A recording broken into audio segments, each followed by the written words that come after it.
Time for divine shot, KJ events. This real talk's the brand. You understand how we do, my man. I'm on that Friday night Knicks shit, dripping in Knicks shit. Up in the world, most famous arena with the click. That's the conglomerate. The Knicks real talk is real prominent. I'm a bit like the Omicron variants of dominant. Paying homage to the cat in the chat. That's where it's at. Cause I'm hearing that. You don't care for how early we straight facts. We interact with the mob, the gods. Up in the pod, the squad, with the side. My entourage be on the job. My energy, feeling tripping in tempo. As they cook my game plan, and my brand for loot and pursuit.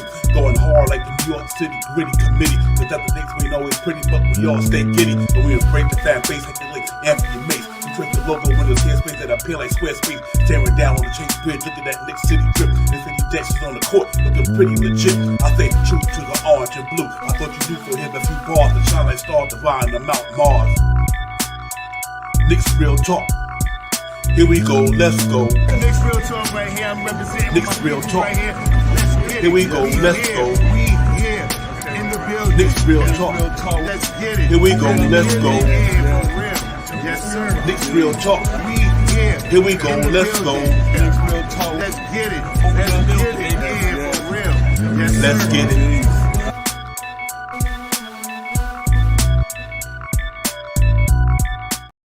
Hey, salute everybody. Salute. What's going on, everybody, man? We in the building, Divine Shy, Knicks Real Talk, Knicks Moving Forward edition tonight, man. We're going to talk about the Knicks moving forward and everything that's going on in the all season. We're going to break a lot of stuff down. We're going to get into it. But first and foremost, salute to everybody out there. Salute to the chat. Salute to my partner in crime, Shy Powers. Was good.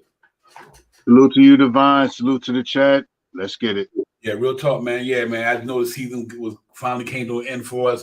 For us playing ball a couple of weeks ago or a week ago. Time go by so fast. It's hard to say. But obviously, we lost in this semi to the Miami Heat, man, and we went down 4-2. So now we're in the off season, and we're ready to see how we're gonna fine tune this team and get them to get ready to go for 2023 and 24 season. So we're gonna see what's gonna happen, inspire within that time, trades, free agency, player development within inside the team already. What the Knicks gonna do to make that next step to get into another level this year, going into next year. So I think it should be fun, man. We get into all that and everything like that. But Shy Power, no Knicks basketball, NBA is here, but it ain't the same though. Yeah, slow motion. I was trying to get involved with watching the Laker game yesterday and try to watch a couple of the minutes of the Boston and Miami game. Looks pretty close over there. I just was watching it. So whatever. Yeah, Knicks basketball, I miss it. Yeah, real talk. It ain't like the orange and blue, man. Not when your heart is somewhere and your mind is somewhere, it's a different feeling. You know, our heart is with the Knicks, but our mind could be with the other teams. But it is what it is, man. It's like, man, listen, we really got a lot of things to get into, man, forward, breaking down where this team gonna go. Trade speculation. I only hear one name out there, that's at the top of everything is Julius Randle. So his name is just being out there all over the place, which is every year. It seems like it is every year with the Knicks.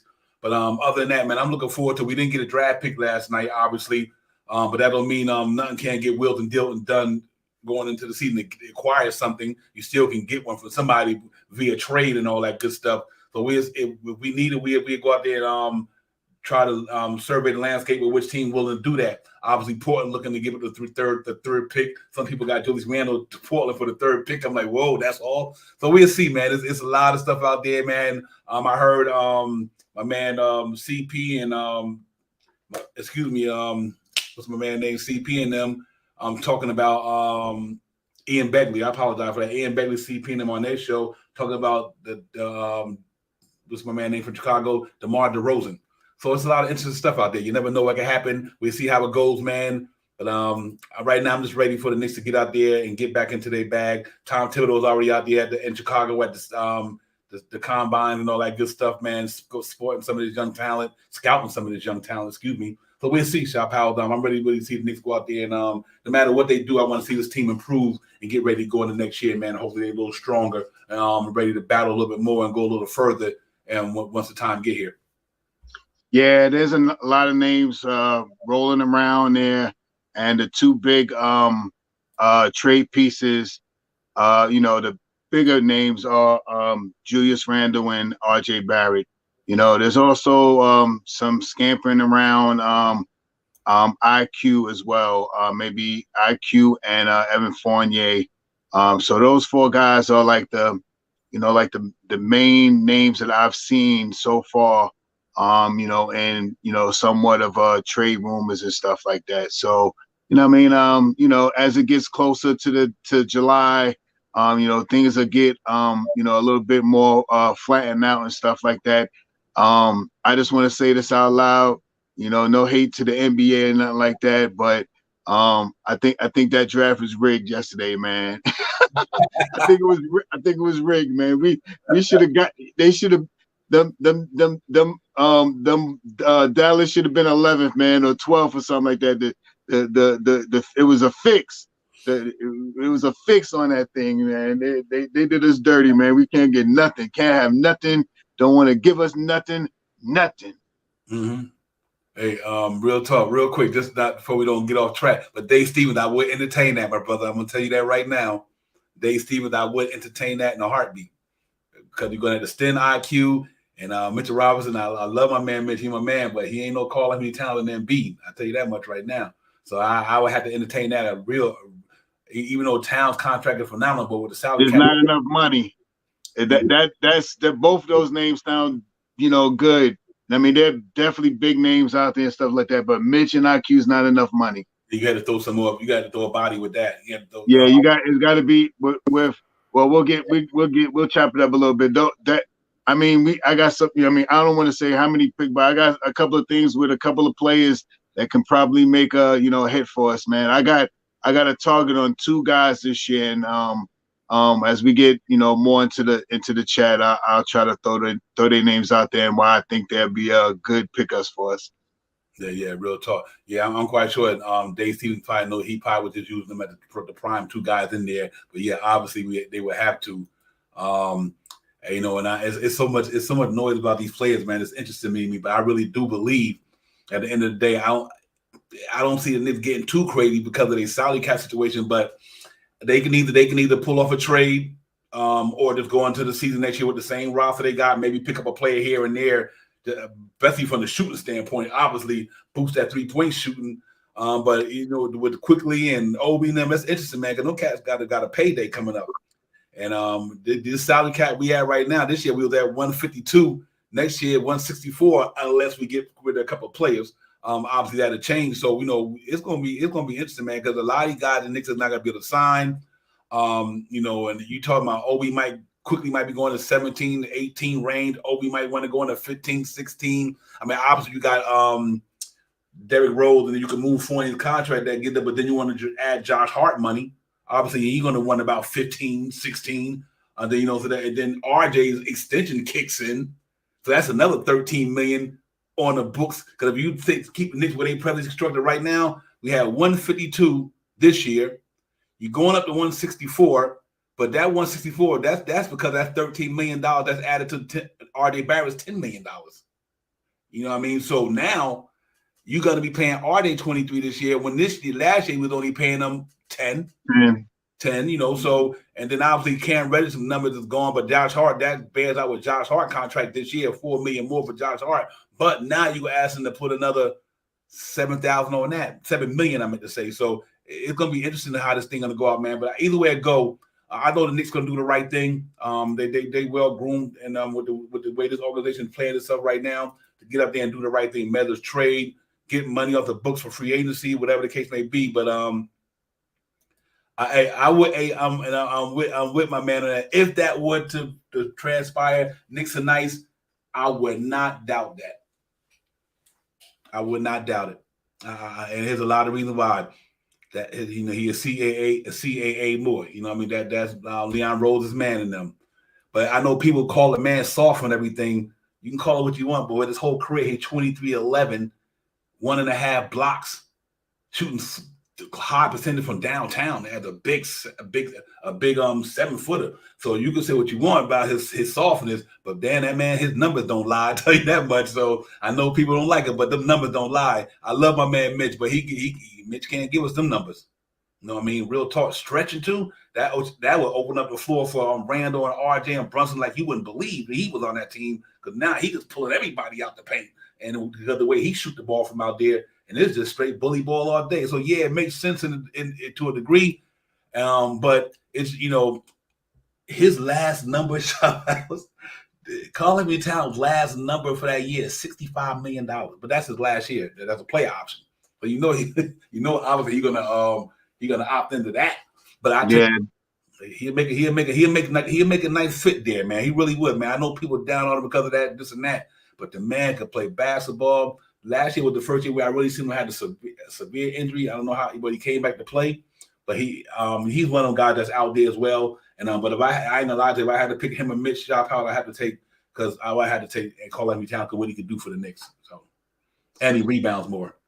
Yeah, I'm not gonna downgrade Towns, and like you said, he is a CAA agent. You know what I mean? He is down with the CAA.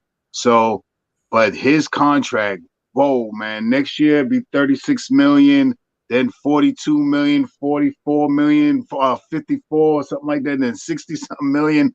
Sheesh, that's a lot of money. Even though in the next couple of years there is either it's next season or something like that, the salary cap goes up, for teams and stuff like that. Boy, oh boy, man, that's now with the money being so low with the salary cap and the type of how strapped we are, with our salary cap right now, those numbers with him on this team, sheesh. But almost all the guys that I got down on the list are about 36 million. I mean, there's a couple of 21 million, but you're gonna have to sign them and I mean, you're gonna have to get them and then re-sign them. You know what I mean? You're gonna have to give them something good. About 30 something million. So, I like Towns. I think he could come in here. It all depends on who's gonna go and how we're gonna get someone over there. Is that Towns trade gonna go with Julius Randle because the money kind of matches up and throw maybe Manuel quickly and one or two first rounders to him. I mean, that could be something that could possibly happen.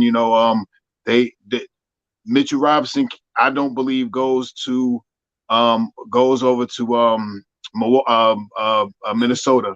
And I mean, I don't believe they trade with Mitchell Robinson going to Minnesota with him. You know what I mean? Yeah, because you already got what's the big $200 million guy over there? So Gobert. So I don't think that works. I think they wouldn't want Mitchell Robinson, But who knows what can happen? Maybe a three-team trade or something can happen.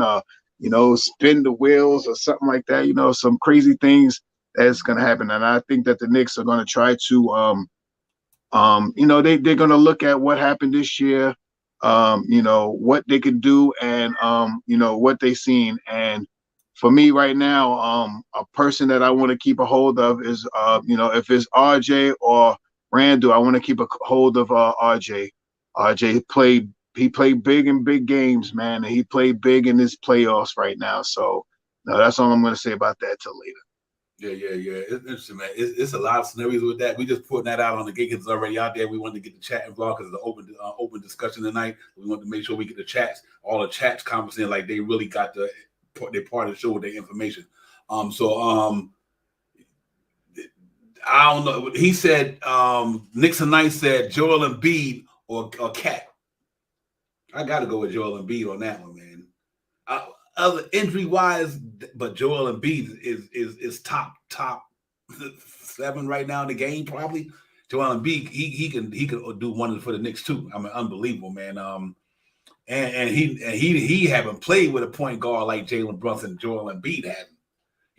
Other than Ben Simmons. But I mean, don't get me wrong. Harden can do the thing that Harden do, but I don't think that. I won't say that Jalen Brunson is better than him, but I think Jalen Brunson is more of a leader than him. That's what I'm trying to get to. He's a leader than him. And until them guys get up there and win a championship, a lot of them cats, they I ain't got too much talk for these cats until they win something. A lot of them. I know they good individually, numbers, but what have you took your team? And that's when I try to compare a lot of these players, man. So when I say Jalen Brunson and James Harden with Embiid, I think Jalen Brunson with Joel Embiid, it'd be phenomenal for that guy because of what Jalen Brunson is as a player. He's a born bona fide natural leader who would take any team he get and make them better and take them further. And I have yet to see my man do that, man. And he's been around uber talent. You know what I mean? So I would have to think Joel Embiid over Cat for that reason, because Joel Embiid is, to me, top what, 2 center in the game, top 2, top 3, whatever. Him, Jokic, and probably Anthony Davis, I guess. It's tough on that one, Shot Powers, but I like Cat though. I think Cat could do some things, man. Salute to the chat, everybody. Knicks are nice. Johnny Davis, Jay Boogie was popping. Everybody out there, morning brew sports was good. My man Hector, Jigga Man, Phil. Everybody, Phil was down on controversy today, man. I didn't get to watch the show, but I know he was on there. So Phil, I hope you had a good time down there with my man Uncle Fulio. But everybody, man, salute to everybody, man. Just all season we gonna get it popping. But Shot Powers, if you look at the Knicks roster right now, and I'm gonna put up the stats and everything for what they doing, what they making, and all that good stuff. I get you with that on the injury thing, man. I really do, man. That's the hardest part for me. Knicks are nice is the injuries. That's the hardest part right there with Joel Embiid is that. You know what I mean? But for talent wise, it's hard to deny what that man can do with a basketball. But you dead on 100% right with that, my brother. It's just hard to deal with them injuries, man, and that's just that we don't need that. We kind of escaped that for the most of our Nick tenure with these new guys. But Shot Powell, I'm looking at what they're doing here. Jalen Brunson, obviously, last year he made 27. His numbers go down, 26, 24, 24. Unbelievable. Julius Randle numbers goes up. Here's the kicker, 23, almost 24, almost 26, almost 28. And a player option for $30 million almost that final year of his contract. So no matter what happens, Knicks gonna have to pay him and Brunson in that year. Evan Fournier, obviously, this is that aspiring year right there, because that's a team option. So you don't even consider that on the books. So that's definitely 18, almost 19 million that Knicks try to get up out of there somehow, some way.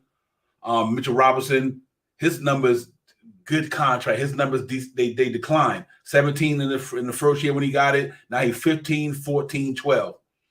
So that's another good contract for the Knicks. Josh Hart, obviously, that number probably go up this year in these next 3 years or whatever, depending on what contract they give him, to maybe 15, 16. His contract will ascend at the next year. RJ Barrett, this is what I was talking about earlier in the show. That $11 million he had last year, now that kicks in at $23 million. Then it kicks in at $25 million. Then it kicks in at $27 million. Then it kicks in at $29 million. So that contract ascends over the next couple of years. Hart's next year is aspiring. Cam Reddish is not there. Obi Toppin, $6 million next year, and obviously they got the rights to him that next year. Qualifying offer at $9 million. Emmanuel Quickly, here's the kicker. Next year, $4 million. Then he got that qualifying offer at $6 million. You know that's going to turn up to 16, 17 because of the way he be playing. This is the best contract the Knicks got to me by far on this whole thing. Quentin Grimes. Next year, $2 million. That's why when people say trade, you must be out of your mind. You're not going to get a player that's paying $2 million to do what that man can do with basketball. You know what I mean? And then he got that team option in 2024-25 at $4 million. So that's a contract I think the Knicks should keep, no doubt in my mind. Gerald Consider, you can keep that contract. McBride, you can keep that contract. So if you look at the Knicks overall, between him, Derrick Rose, obviously you had to compensate for RJ Barrett's extension, and you had to compensate for Josh Hart's extension. So if you move this wouldn't be the same if you move. Let's say if you move Fournier and Derrick Rose, that goes down to about 120 something. You know what I mean? 120 million. If you get rid of them two contracts without taking anything back, without taking nothing back, that goes down to probably 130, maybe no less than that, about 120 something, right? And then but if you also say if you didn't sign Josh Hart hypothetically, then that goes down to like 111. So don't get it twisted. The Knicks can ship off some contracts and still be like 100 million, 110 if they wanted to. You know what I mean? So they not in a bad place overall for his contracts. But it's going to be some decisions that have to be made. What are we going to do with some of these players, man? And what do you think we should do with some of them, man? What would be your take on this? It is a lot. It is a lot of things that to look at through all of those contracts and stuff like that. And it's going to definitely be some wheeling and dealing going on pretty soon. You know what I mean? And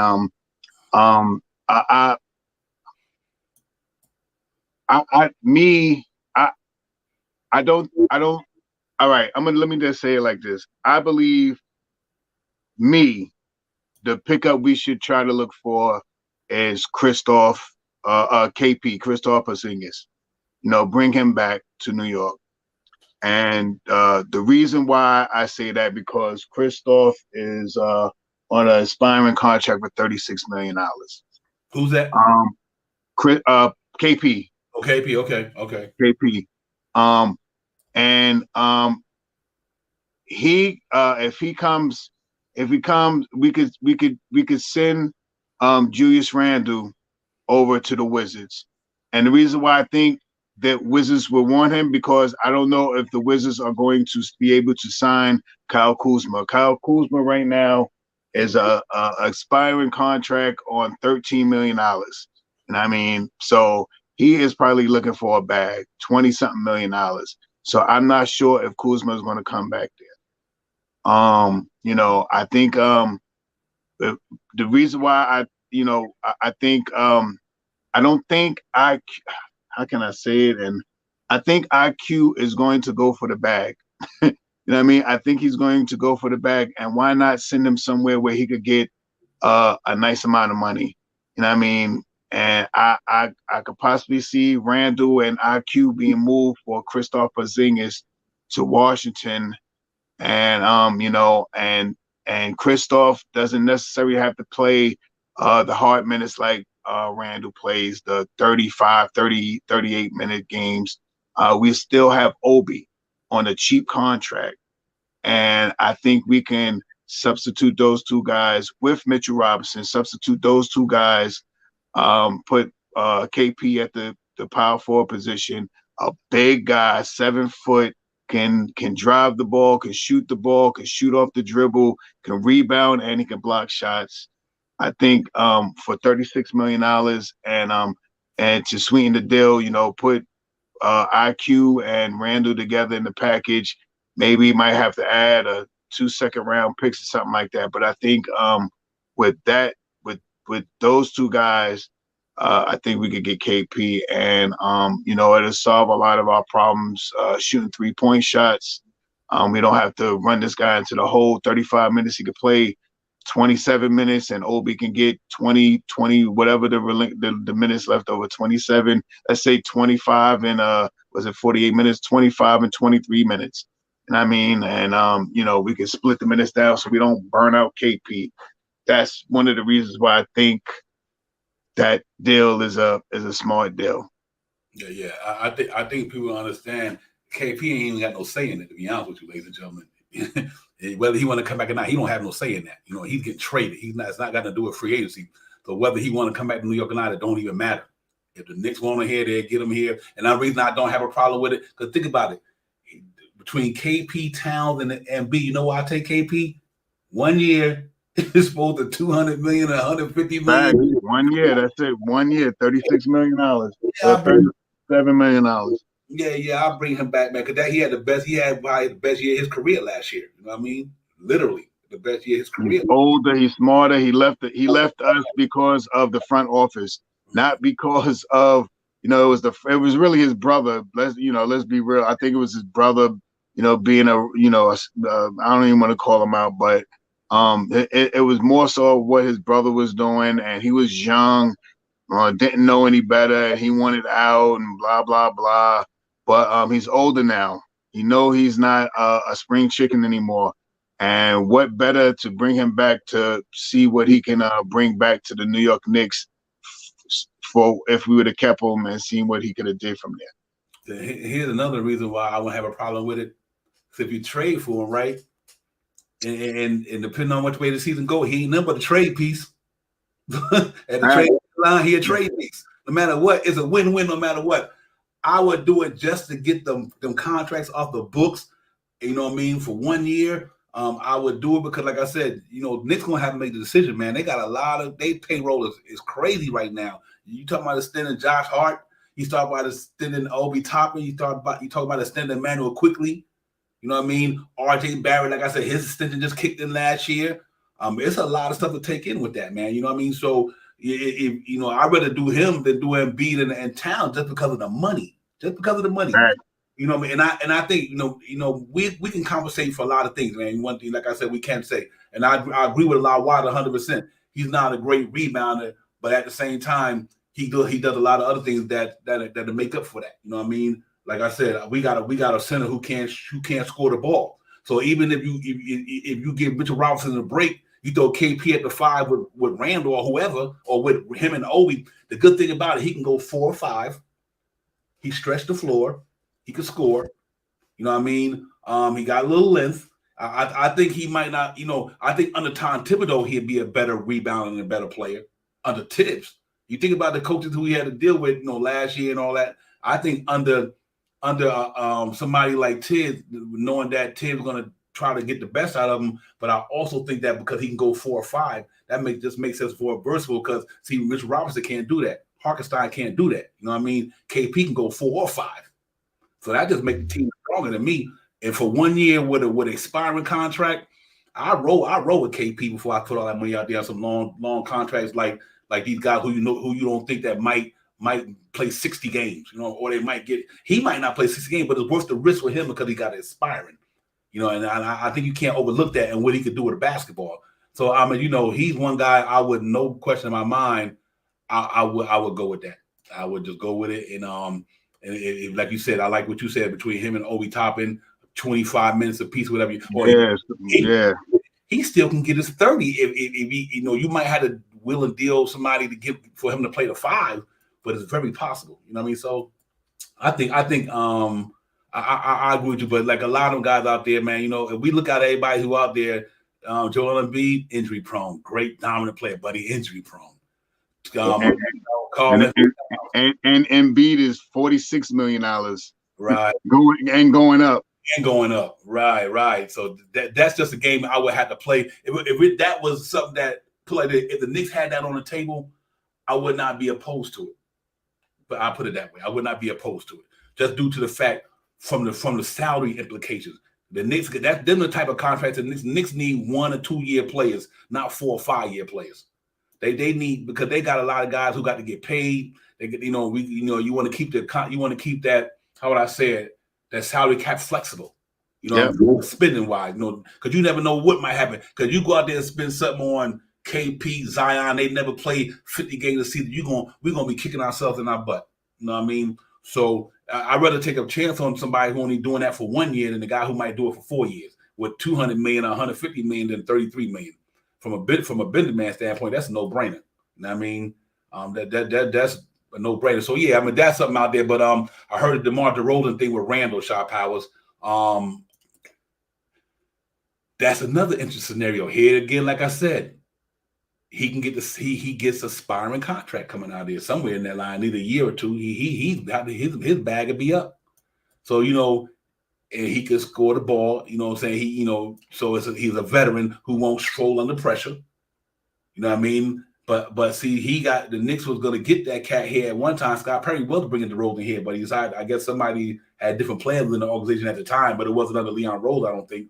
But if it was, then that might have been the first year. But he's another guy that you bring him here and you had to ship out somebody with a long contract. Most likely they talking about Randall. I don't know. Him and Zach LaVine, both of him. I don't know. But he's another guy that with a $30-something million deal that's about to be gone pretty soon. Them the type of contract I think the Knicks going to look at for a while, Shot Powell, unless they just going to go out there and say, we think we get this guy, we can go down and win it all, and they go get him, or be close to winning it all. Then they just take that leap and go get a guy like Towns or Embiid and bypass some of the other guys. I don't know, man. It's an interesting scenario for the Knicks, believe it or not. Yeah, I mean, aside from KP, and I kind of like the KP thing because a healthy KP at the 3-point line, we shoot 36% from percentage wise from the 3-point line. And I believe Grimes is going to have a breakout year next year. I think Grimes is going to get into the gym. He's going to be doing some pull-ups, some crunches. He's going to come back well in shape. And I think he's going to be not as nervous as he looked in the playoffs this year. He's going to be a little bit more battle tested, and with moving off of Randall, that makes RJ our number 2 on the low. You know what I mean? It makes RJ our number 2. And the two things that, a lot of us have said this with, and I've seen it before with Julius Randle on the court and RJ on the court, they kind of clash. Usually you see RJ, this is one of the reasons why you see Randle play the whole first quarter and RJ plays 6 or 7 minutes in the first quarter and comes out to start with the second unit. So him and Randle is not on the court, and Randle usually doesn't come back in until about the 7-minute mark into the second quarter. So that's how they ran this rotation. If you paid attention to it, where both of these guys are not really that much on the court, a full quarter together, unless it's the fourth quarter. You know what I mean? So I say KP. I mean, another guy out. There's a couple of guys. I like Cat. Don't get it wrong. Cat, I think, can change the way we thinking. But to get Cat, we might want to keep Randle. You know what I mean? We might want to keep Randle if we get Cat. So who are we going to give up to get Cat at $36 million and his 36, 47, 50 something, and 60 something? Something like that. His contract, he's signed for the next 4 years. He got a 4-year contract. So, you're looking at, at 24, 25, I think the salary cap goes up. You know what I mean? But still in all, with the salary cap going up, his contract is going up every year that he's here. You know what I mean? And he's not so quote unquote an injury prone player, but he did have a big injury to his I think he pulled his Achilles or something in his leg. He messed up that messed him up, and still he came back scoring 21 points this year, about 9 rebounds. He shoots about 36% from the 3-point line, probably about 70, I think it was almost 80% at the free throw line. He's a great player. I would not mind. It all depends on what we have to do, because I'm still not on the tip of trading everybody to get one player. I'm not willing to give up Randle and IQ, and then they might want Grimes and 3 or 4 first round picks for Cat. I'm not with it. I'm not with that. Yeah, check it out. Or Embiid would be. I might think about Embiid giving up 3 or 4 first round picks, but we still would gut the roster. Then we would have to get a whole bunch of veteran minimal contracts, and I think we only have $5 million in veteran signing contracts, and 12 million or 13 million across the board to trade with. So we have, whatever they do, this is going to have to be a smart decision. Hey, check this out real quick. I want to throw this out there. Here go KP numbers last year. 65 games, 32 minutes a game, 23 points a game, shot 50% from the floor, shot 38.5 from downtown, 8 rebounds, 2 assists, and a steal, and probably a block. And probably shooting about 80% from the line, at least. He's a very good free throw shooter. Let me say 65 games for Nick, and he plays in the playoffs. I'm not opposed to that. I'm just saying. 23 a game, 50% from the floor, 38.5 from downtown, and had almost 9 rebounds, and he passes the ball. Mm-hmm. So 1 year. You ain't got to sign KP at the next year. If you don't want him, let him go. Let him walk. You did what you want to do. You got whatever contract you want to get off the books. That's the whole main purpose. I would rent that man for 1 year shop hours, and he give me them numbers. The Knicks would be a problem, because them numbers alone would be a problem against a team. So that's the reason why I'm open to that, because because it's a 1 year deal. Look at them numbers: 23.2, 50% from the floor, 38. Nobody but Brunson shot that close to the field from the 3-point line for the Knicks. Nobody this year. I think maybe all them other guys' numbers, I put them up in a minute, their numbers was below their career year. So that's the reason why it's interesting to me, because of that $1 million, that 1 year deal, and the numbers. And he played 65 games. The most games he ever played other than that was in 2016-17 for the Knicks. He played 72 games. Then he played 66 a year after that. His rookie year, he played 72. The year after that, he played 66. Then with 48, 57 with the Mavericks. Then you know, obviously the year with the Mavericks was abysmal. But the last year was his best year, and so that was them some good numbers, man. I just think that height and that versatility we could do with a basketball. I would take that. I would take that step just for that 1 year. 1 year. And then after that, you see what happens. And then after that, you could leave that. You could save that money for Giannis in 2024, whoever in 2024. Mm-hmm. So you know that's why I would maneuver it. I think he can help us, man. I really do. So, but that's one player. Then, like I said, DeMar DeRozan, his numbers is pretty good, man. That was out there, but you know that's just what we got. That where we at right now. Who knows? They might not do anything. Knicks might not trade nobody. They might say, hopefully, quickly come back. Hopefully, Grimes get better. Hopefully, this happens. We're gonna roll with the team we roll with. Give Josh Hart his money. They might critique something here or there. They might not do anything. They might stand back at where they at. So, you know, we don't know yet, man. We'll see, man. But salute to the chat, man. I'm trying to get y'all comments in here because you guys are part of this thing tonight, man. We got guys who will take KP. We got guys who won't, man. Salute to everybody in the chat. But like I said, I'm on that boy. I'm a businessman, man. So I believe in trying to leverage stuff, man. I think he's a good leverage piece for the Knicks. Yeah, I think it might be as well. I don't see nothing major. Knicks are nice. It might be minor. I believe that as well. They might critique something, but it all depends what happened. Because the Knicks did say that when they took over this thing, they said they're going to find them a disgruntled star and they're going to bring them to New York. That was one of their game plans. So I don't think none of this is out of the realm that it can happen. But you know, all this is speculation out there right now because it's off season. I agree with a lot. I like Kuzma as well. I guess we had to do a sign and trade with him because obviously he in the free agent market. He about to get his bag. So yeah, if we had the money, we could just sign him. We don't even need to trade, but then we would have to get rid of somebody anyway. Where Kuzma is going to fit? I mean, whose spot Kuzma is going to take? And you know he's not coming off the bench. Right. I like Kuzma. I got him up here too. He's only making $13 million. He's looking for a bag. Right. So, you know what I mean? Kuzma's going to look for a bag, 25, 23, 20-something. He's going to get 20-something, 100,000. He's looking for 100 bags. He's looking for 100 bags. So, you know, I would love to get Kuzma here. You know what I mean? But it depends on how we're going to fit him in.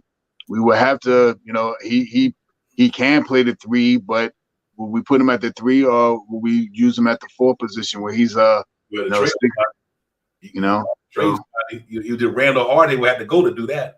Yeah, so, I mean, you know, just saying, we will have to make space to bring in him because we're gonna have to pay him. Yeah, and I don't know if I would do that though. I'm talking about if I had to move Randall or RJ for Kuzma. I don't think I would do that because not for Kuzma. I mean, I would think about it. He's nice, but RJ is proven. He built for this here. Despite what people may say, Randall puts up numbers. His playoff numbers is suspect, as we know. But damn, the man, he showed and proved though. You know, he 2-time All-Star, All NBA twice. You know what I mean? So it's just that we got to he got to get over that playoff stigma. But you know, and I know you know we the hardest fan base in the world when it comes to these players. But Randall has been putting up money. We do got that 12 million set. You're 100% right, man. I think that's going to go add to Josh Hart and Knicks nice. I hope we can use that wisely, man. And we're gonna have to pay these guys, man. So it's definitely gonna be interesting what the Knicks gonna do. But I know we ain't trying to go through no get a young player. Knicks need somebody who's gonna help them win. We are in win now mode. That's what we gotta really think about. No question. Knicks are in win now mode. Ain't no we gonna wait another year till that shit is over. Knicks trying to win this next year or the year after. They are in win now mode. They're not letting Jalen Brunson window start shrinking and be patient with that. Nah, they know they was right there at the doorstep, man. So they figure they're gonna go out there and do something that's gonna help this team be better. They gotta be better. They ain't trying to go in there and make the team the same it was this year. I don't believe that. I don't believe that in 100 years. I don't think that's gonna happen. So you will see something happen that's gonna make the team better.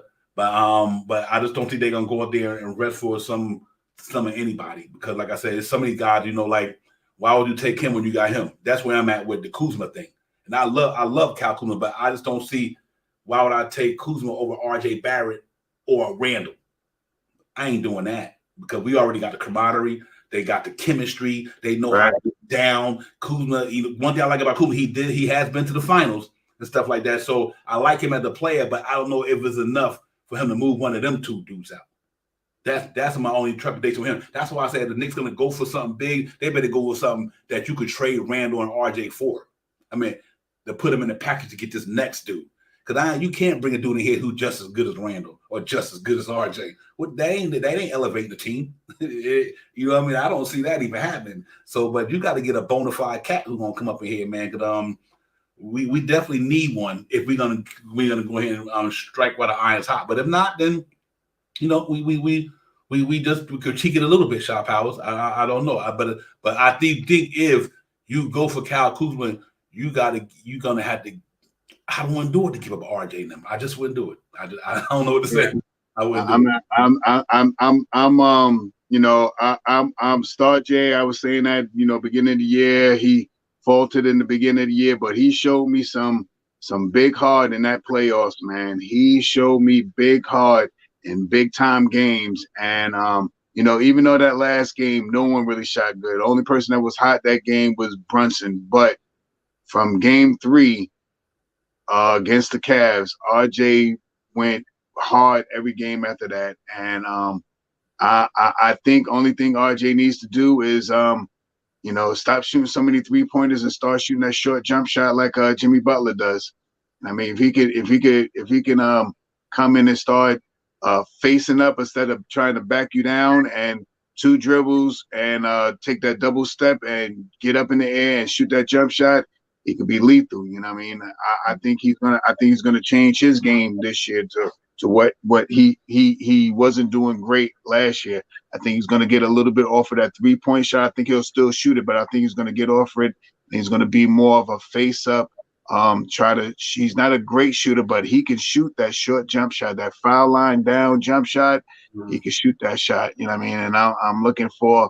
You know what I mean? I'm really thinking that the Knicks really might pick up players to fill the bench. And another name that was out there, believe it or not, is Alec Burks. You know what I mean? Two Knicks. I can't remember the other guy's name. Doug McDermott. Doug McDermott was out, another player that they might try to snatch up to put on the bench because we need 3-point shooting. And I mean, Doug McBuckets. I think this year he was shooting 37-ish from the 3-point line, and I think Alec Burks was shooting like almost 38 or so from the 3-point line. We need some players to help us shoot some more 3-point shots. I mean, and that's one of the major reasons why I think about KP. KP in the starting lineup opens the whole court up for everybody, and I just believe we're going to see a different way of how Quentin Grimes is used next year than he was this year. Yep. Hey, man, child, I understand where you're coming from with that, man. I really do, and a lot of other people feel the same way. Some people just ready to move on from that. You know what I mean? The Randall and RJ. But check it out. Here's the reason why I would now see. Remember, I said I wouldn't trade Randall and RJ for Kyle Kuzma because they about to do the same thing. Even though KP do the same thing, what's the difference in trading KP and Kuzma? Kuzma about to get a bag. KP about to get it. Won't have a bag. You know what I'm saying? Right. He only got 1 year left. Right. Yeah. So in a move like that, in a lateral move like that, see, I would do KP before the Kuzma because Kuzma about to get. We had to sign him for 4 or 5 years. When it comes to KP, he already started, after this year's go, let the man walk. Let him walk. Just get him out of here, whatever. If that's the case. So that's the reason why I brought that up, because I do think that that contract is good. But Lynn, I'm with you on that. But let me ask you a question, Shop Howard. If the way our team is presently constructed right now, the way Tibbs run that team, so it's going to be our starting five who we got now: Hartenstein, Obi Toppin, Emmanuel Quickly, and who's that guy that would be that fourth guy? Josh Hart. So, to me, who are you going to bring in here anyway that's going to get time? See, that's another scenario. We could bring in these shooters, but who we taking out there? Because as of right now, he only go 9 deep anyway. Facts. You know what I mean? He go 9 deep anyway. So right now, Hart, Obi Toppin, Josh Hart, and Emmanuel Quickly, they probably locked to be in that thing next year. So if Tibbs don't go 10-man deep, it's really going to be irrelevant who you bring in here if they ain't gonna, unless they beat out one of them dudes. If they beat out somebody, because if they don't beat them out, they're not going to play. So that's why I'm leaning on go get a creme de la creme dude.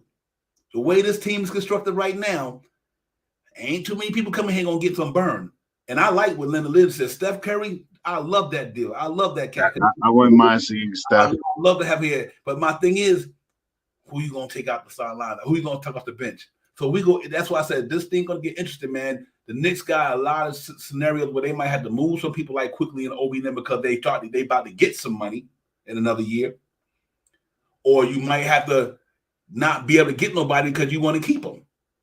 Like I think the easiest contract for Knicks to keep to me is Quentin Grimes.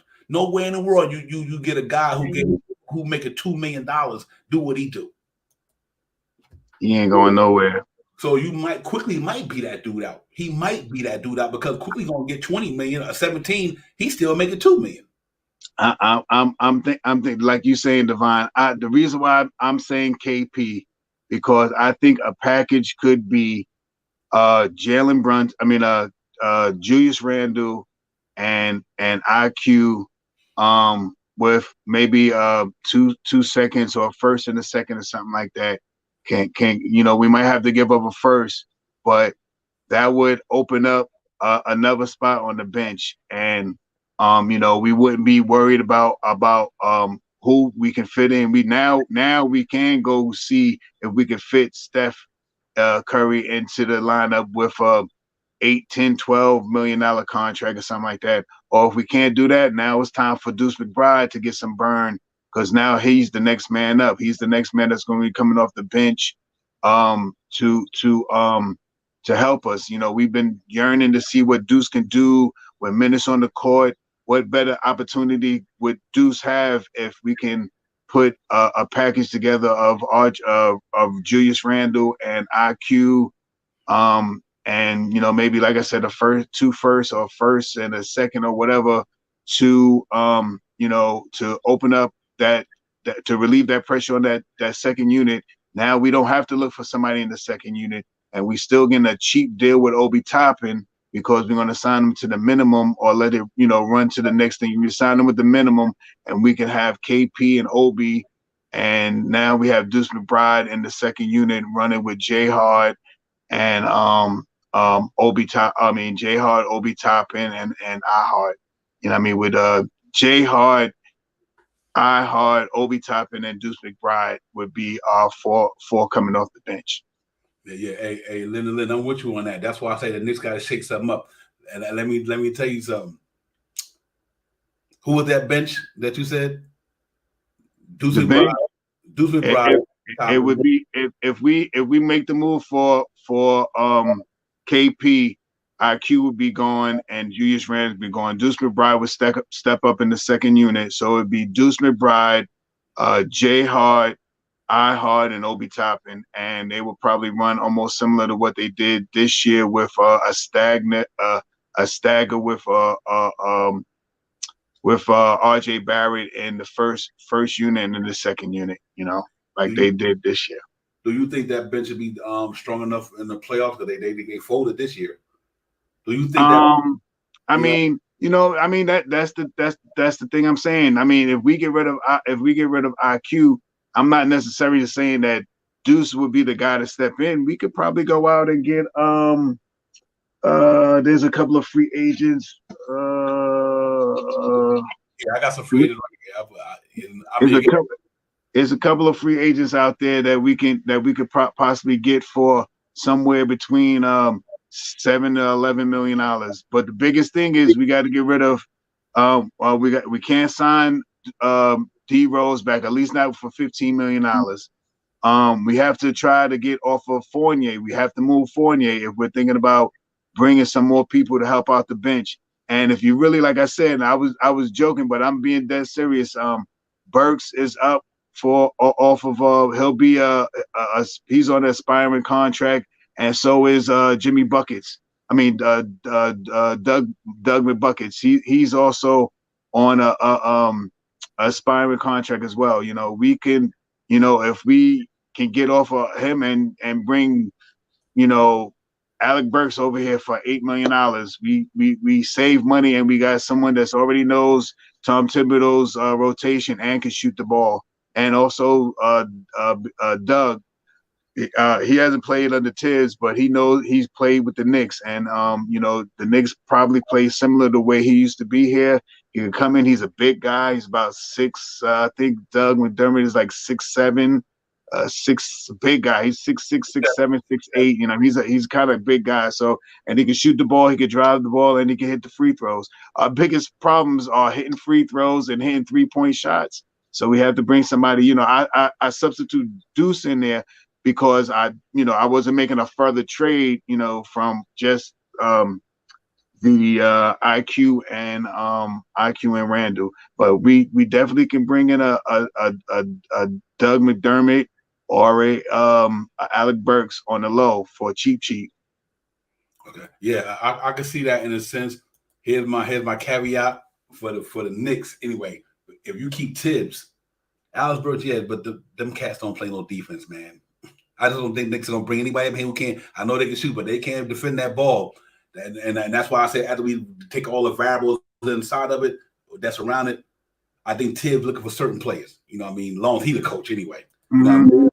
And so I know, but I honestly believe that the Knicks going to swing for the fence. If they make a move, if the Knicks make a move, the Knicks are going to bring somebody in, if available.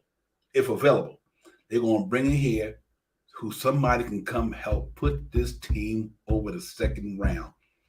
They ain't going to be plug and play. I don't think they're in a position to do that. I don't think you can tell Jalen Brunson he's going to be happy getting out of the second round. And Jalen Brunson want to go to the finals, bro. Seriously. Right. I'm telling you now. So I got a feeling, this is my own personal, what I believe, that I think they might go for anything that could really make this team better, in a lot of phases that they weak at. But like I said, we do need shooting. But a lot of these guys on this team, I don't know, man. Like we say, Fournier didn't even play, so it don't matter. He's not even taking up a rotation spot, other than his contract. You know what I mean? So, you want to get rid of that $18 million. But let me ask you a question.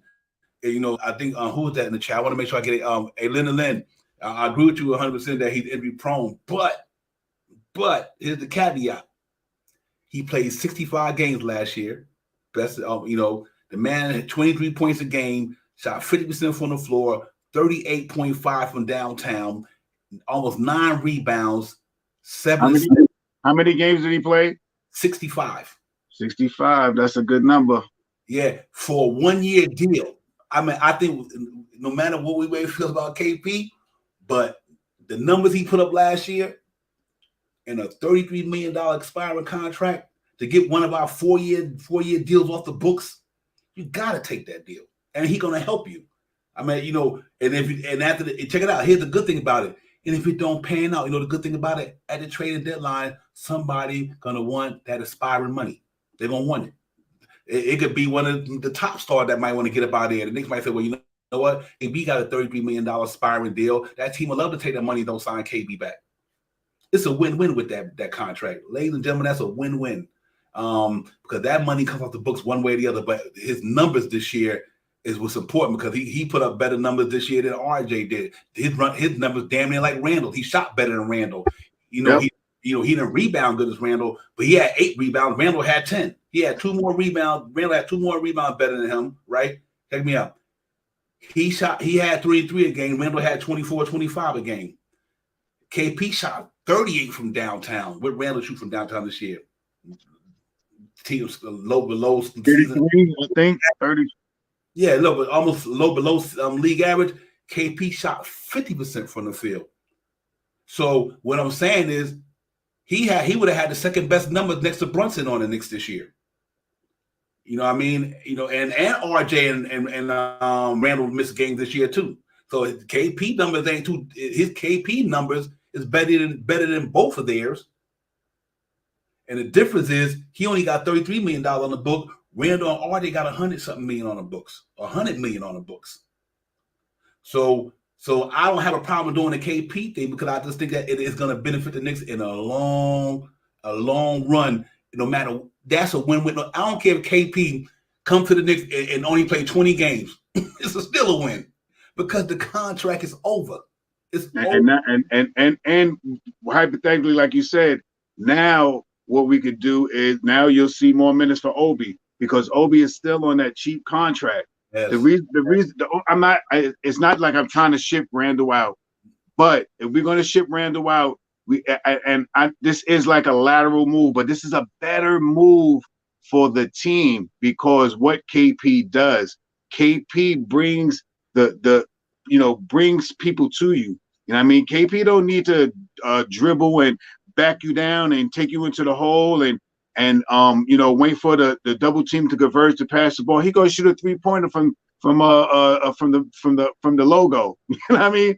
He gonna shoot a 3-pointer for the logo. He can pass the ball. He can rebound the ball, and he's a very defensive-minded player. I remember KP blocking shots. I remember one game KP had like 5-6 block shots in one game. He can't. And what the reason why I say KP because now we have KP and Mitchell Robinson. Now, when Mitchell Robinson decides that he gets switched out and he can go out to the 3-point land, now we have somebody that can probably solidify a rebound. You know what I mean? To grab that rebound. And he's not the one that's going to be bringing the ball up the court. He's not going to be at the top of the key, dribbling the ball up from the rebound all the way across the half court and then pass the ball to Brunson. No, he's going to get that ball. He's going to get that ball to Brunson or RJ.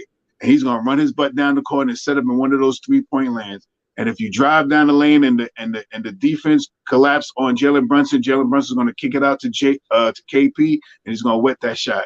And the reason why I say we need to do this now because we need to get them in training camp and all that stuff together now. I mean, get them together to work on these plays now and get this stuff because I believe Jalen Brunson and RJ this summer, I think they're going to be hanging out together hardcore. So. I get you on that. I really do. I really get you on the KP toughest thing. But man, his numbers don't lie. It's an aspiring deal. You can keep Randall for 5 more years, and Randall got a $29 million player option in his contract. You can keep Randall for the next 4 years. And I'm not saying trade Randall, but this is why I don't have a problem with it. Because what we're gonna be saying in this chat for the next 4 years, trade Randall. We're gonna be saying that for the next 3 or 4 years. Every time you have a bad outcome, we're gonna be like trade Randall. People want him gone now. But I'm not saying you got to trade Randall for KP. All I'm saying is from a business, from the Knicks doing what they've been doing for the last 4 years, other than Jalen Brunson and the guys who they drafted and Randall, they've been getting 2 or 3 year deals, giving out 2 or 3 year deals. He got the perfect contract to help put the Knicks where they need to be. Because think about it. You know what $33 million could do? Put another contract with it, a contract with it in 2023 and 24 and get Giannis. Or put another $12 million, $10 million with that $33 million aspiring and go get another creme de la creme dude. You ain't got to keep KP at the 2023-24. Let him go. I don't care. Let him go. And if you want to be realistic about that, if we do get KP, we don't necessarily have to sign him to that $36 million contract. We can probably get him back down another $8 to $10 million, on a more 2 or 3 year contract, to make it feasible for him. You know what I mean? If we decide that we want to move forward with him. And I mean, $36 million, but his next year contract, who's going to give KP $36 million after next year? And I mean, in the league, I'm not saying he can't get it, but his contract from that $36 million will decrease at least $8 to $10 million. So that $36 million that he get, take $8 million off that. He's back down in the 27, $28 million contract, and you could probably get him for another 2 years with another 2 years plus one. You know what I mean? So that's something to think about. I've been looking because I don't think I'm ready to pay Cat. They talk about Cat soft too. And I mean, I would love to get Horace Grant. Grant is getting paid $21 million. If I'm not mistaken, he's on a aspiring contract too. You know what I mean? But is that a real move to move Randall? You know what I mean? To bring Grant into, I mean, it would make the offense a little different. You know what I mean? You wouldn't have to worry about, Grant dribbling the ball as much as Julius Randle does. You know what I mean? But does that make the team any better? Is that more of a lateral move? to see Randall to go out there, and he'd be in a good team right there. Grant might not even want to leave because oh no, that's San Antonio. I was thinking that he in Portland, right? Yeah, he's in Portland. Yeah, he'd be with Damian. He reason why I'm bringing up a man child. Here's a quick question. I just want to answer your question. He don't even have a choice in that matter. Either is KP willing to come back to New York with Scott Perry? So he don't even have a choice. He getting traded. They can ship that boy wherever they want to ship him. He ain't got no choice to come back with Scott Perry. Let him come on back here. You know what? That cat done grown up since then. You know, he matured over the years, man. And he even said himself, man, you know, when you young like that, man, and you got people in your ears and shit, and they telling you this and telling you that. When you that young like KP, man, when he got into the league, brothers and them all up in his ear, you know what I mean? But the cat done matured. He done been through enough things. I just like it because of the deal. That's the main reason why I keep kicking it. That deal, 1 year, $36 million. By next year, we'll have that money. The salary cap goes up 24, 25. You know what I mean? I don't know how much, but it goes up 24, 25. Now we're taking $36 million off the books. I mean, now we can go and talk about, all right, let's go get Giannis. I mean, let's go get Giannis now. That's really about with me, Shot Powers, is that right there. Just get that money. You know, just get that money. Get them for that money. Because like I said, you go and give Joel Embiid and Cat and them all that money, and them cats wind up being worse than KP from an injury standpoint. Not skill, injury. Would you rather get stuck with a player for 1 year at $33 million, or you rather take a risk on a player injured making almost $200 million? And Embiid, I don't want two things. I don't think Embiid leaves Philly unless Harden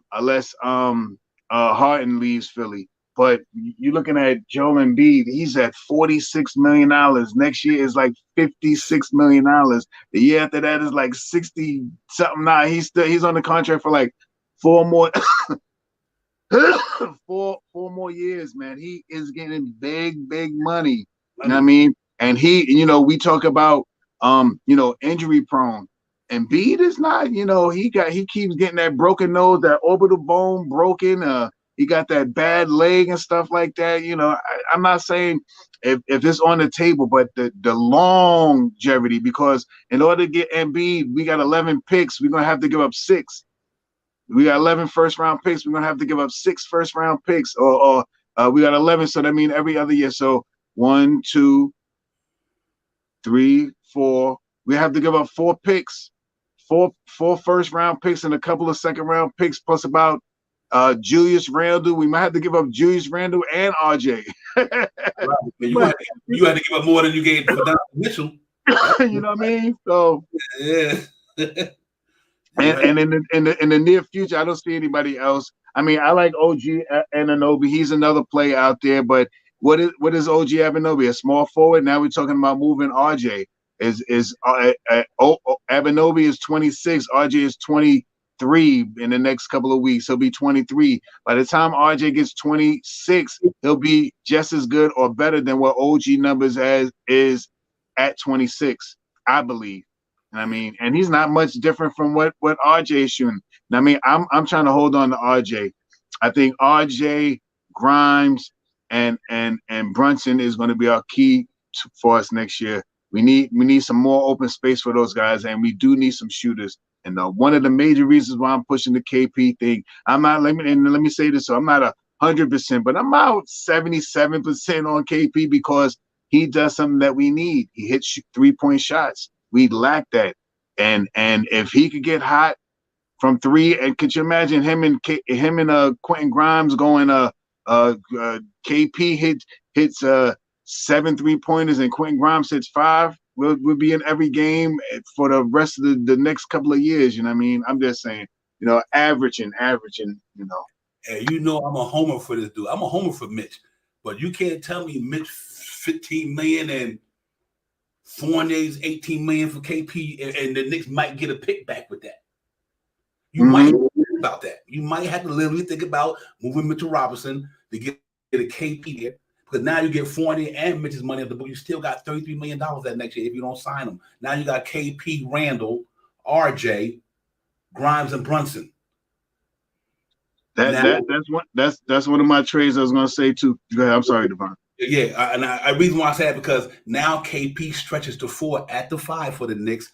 Who gonna be in there to defend RJ Barrett, Brunson, and Randall when they going downhill? Because you done took your 5 and stretched him out to the 3-point line because KP out there. See, that's one thing Mitchell Robinson can't do. You know what I mean? You know, that cat literally could take them cats out there. Your center, if KP playing the 5, he pull up at the 3-point line, where your center gonna be at? Yeah, exactly. For a real How Mark Jackson saying hand down, man down, or something. That's what I'm looking at right there. I'm looking at how he can open up that offense. Everybody talking about playing zone against us. KP shot 38 from downtown last year. How many attempts I don't know, but see, and I'm a Mitchell Robinson guy, but KP had the same amount of rebounds Mitchell Robinson had this year and played more games than Mitchell Robinson. And I'm a Mitchell guy. Let's not get it twisted. But KP numbers was way better than Mitch's this year. Rebounding was the same. Scoring was higher. Field goal percentage was obviously because Mitchell only get do what he do. But KP has some great numbers. So yeah, I would say, you know what? I love Mitch, and that's my man. But damn, you put KP with Randall and RJ and Brunson and Grimes. That's nice because of what he helps diversify that offense.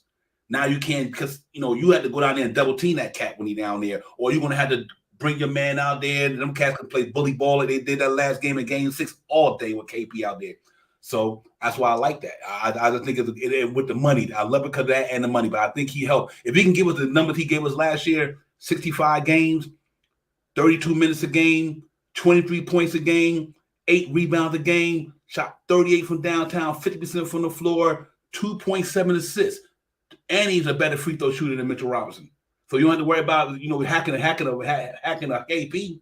You know what I mean? I just think that it could be a good look for us to get that money and roll it. And if something happened, like I said, by the trade deadline, if somebody like whoever you want is available, then you put KP in the trade with a spine contract because that franchise want to go another direction anyway. So they want to get that money off the books. So you send KP out there. Keep that in mind, ladies and gentlemen. I would do that in a heartbeat. Yeah. And I mean, one of the other trades that I had for KP, one was Randall and IQ, and the other one was, which is going to be a hard sell, but Evan Fournier and Mitchell Robinson. You know what I mean? Evan Fournier is like $18 million. Mitchell Robinson is $15 million. It's like $33 million. KP is making like $33, $36 million.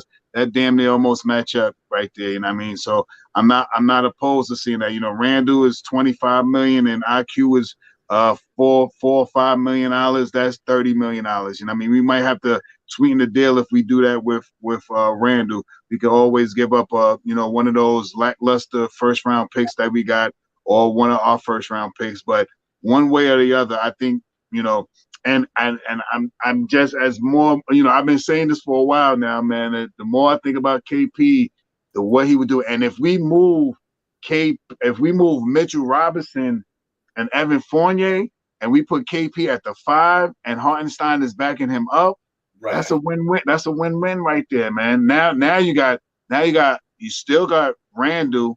Now you got Randall, but see the thing it's a little harder with KP being the center because Randall's still going to demand the ball. Brunson's still going to demand the ball. RJ still got to get touches, and Grimes got to get touches. And I'm not saying this because he's an ISO player, and we all know this. Randall is an isolation player. He gets the ball, he dribbles the ball down, he gets in double teams, and then he passes the ball out, with 3 or 4 seconds left on the clock. Not gonna have that problem with KP. That problem right there is eliminated with KP. Everybody's gonna get a little bit more touches, and now you got 2 players on the court that, if left open, can knock down a 3-point shot, i.e. KP, i.e. Quentin Grimes. That's all I'm saying. You know what I mean? And I'm not, like I said, I'm not 100% sold on it, but from what I'm looking at on my list over here, Cat, Bill, Kuzma, OG, Embiid, Grant, Siakam, not a bad look either. He's on an aspiring contract too. I don't have his numbers how much he's getting paid this year, but I think he's another one that I would think about. But that's a more lateral move. And if how can we move Randall if we're trying to get Siakam? And I mean that's another move. I think I don't know. Maybe it's just me. I think if we can move Randall to Washington, because I don't think Kuzma's going to be there next year, unless they're going to offer Kuzma a big contract. They wanted to sign him. They said that last year. That's why they didn't trade him at the deadline. Oh, okay then. All right. That's the reason why they didn't get rid of him last year, because they wouldn't. I don't think Kuzma goes anywhere, because they probably were like, well, if that's the case, I would have traded him at the deadline. I ain't gonna let that contract go without getting nothing. So I don't think Kuzma going anywhere. I think long as Bradley Beal there, Kuzma gonna get signed there. That's the reason why the KP thing might look kind of crazy, because I think they would have moved to Kuzma last year if they would. They not gonna sign that man. If they not gonna not trade him and then have to don't sign him. That'd have been right. I feel what you mean. I hear you. So, but here's the thing. Let me say this again. Listen, y'all know I'm a Mitch homer. Let's not get it twisted. But if you could keep Randall, here's another thing why you do the KP thing. He takes the pressure off of Randall and RJ. Facts. He takes the pressure off them dudes. You know what I mean? Look what Randall had to go through this year, man, in the playoffs. Now with him there, it takes the pressure out. RJ had to try to be that alpha, or take Julius Randle how to be. They got somebody who else could do what they do. KP numbers this year was better than Randall's and RJ numbers. The numbers don't lie. KP numbers was better than Randall's and RJ numbers this year. And he played 65 games. Randall played about 70-something, and RJ played about the same, whatever. So he wasn't too far for us. And he played 32 minutes a game. He shot way better than them two from the floor. 49% from 50% from the field goal area, and 38% from downtown. He had 8 rebounds. Mitchell Robinson had 8 rebounds. Mitchell Robinson had a block and a half, and he had a block. He had 2.7 assists. I don't even think Mitchell gave us that. So, and the reason why, when you got not a good offense scores, you don't have to worry about offense rebounds so much, because the cat's putting the ball in the bucket. You look at the Knicks numbers from an offense standpoint this year. They're in a lower echelon. The reason why the Knicks was bailed out was because of their rebounding. But a guy like that, he got 8 rebounds. Randall got 10. He had 2 more rebounds less than Randall. He had a high shoot percentage from every area than Randall. I'm just trying to make the exception why I think if he was at the 5 for the Knicks instead of Mitchell Robinson, you might not need all that offense rebound. So that's why I like it in the $33 million. That's really the thing for me, ladies and gentlemen. I'm not applying move Randall or anybody. I would love for Randall to stay here with KP at the 5. We know what everybody just say, Shot Powers? The Knicks need a stretch 5. The Knicks need a stretch 5. Knicks need a stretch 5. Now you got a cat who for 1 year could give you that. 1 year, and giving you the numbers he's giving you, and they better than both for tour. So I think for this 1 year, if that's a lateral move that I think I pay dividends more than a lot of moves that we want to make where we got to wind up extending somebody. You don't have to extend KP. Facts. That's the big thing with me too. Yeah, one year deal. One year deal. And with the numbers he put up, and I'm not even advocating, I just think that it makes it takes a better team offensively. Because his numbers is better than them cats except for Jalen. Him and Jalen Brunson would have been the 1 or 2 cats from a percentage standpoint. The man shot 50% from the floor, bro. You look at our Knicks players, look at the numbers they shot from the floor. A lot of them wasn't giving us that. And in the playoffs, they RJ did his damn thing. Don't get me wrong, but obviously RJ sometimes comes to go with the shooting. You know what I mean? But obviously he got a lot of years to get better at it. So I like it. I like it with them, him and KP, RJ, and Randall, Grimes, and Brunson. I don't have a problem with that. I really don't. Them 5 right there: Jalen Brunson, Grimes, RJ, Randall, and KP for 1 year. I still think the Knicks get to the second round. I still think they get there. They might even be a little impressive because their offense would be better. Because now they got somebody who can break them zones. You can't double team everybody. Right. They can sag off of Mitch. They know Mitch ain't doing nothing. So the worst thing they could do is just let him do that and they go double team Randall and everybody else. Well, you can't do that with KP because KP can score the ball. So I like it in the sense. I know we ain't trying to go on a KP thing all day, but I really think that we could supplement a lot of things. Like, we could get like Harkenstein. We could get another defensive player. Mitch is unique in that sense, but you could draft a defense player. You can go get a Nas Reed or another good defense player in the league to back up KP. You know what I mean? Or back up Obi Toppin. So if you lose, you can either find a way to get another defense player. And I think Mitch is like I'm the Mitch guy. I'm a Mitch homer. He drafted him, well deserved. But I think because injury prone as he is, and that's my man, he in the same KP boat, Mitchell Robinson. So shout out. I just think that if other than that, I don't, either we go sign somebody big or go sign somebody who got to pay down the line like a Jeremy Grant and all them. You got to give them cats money.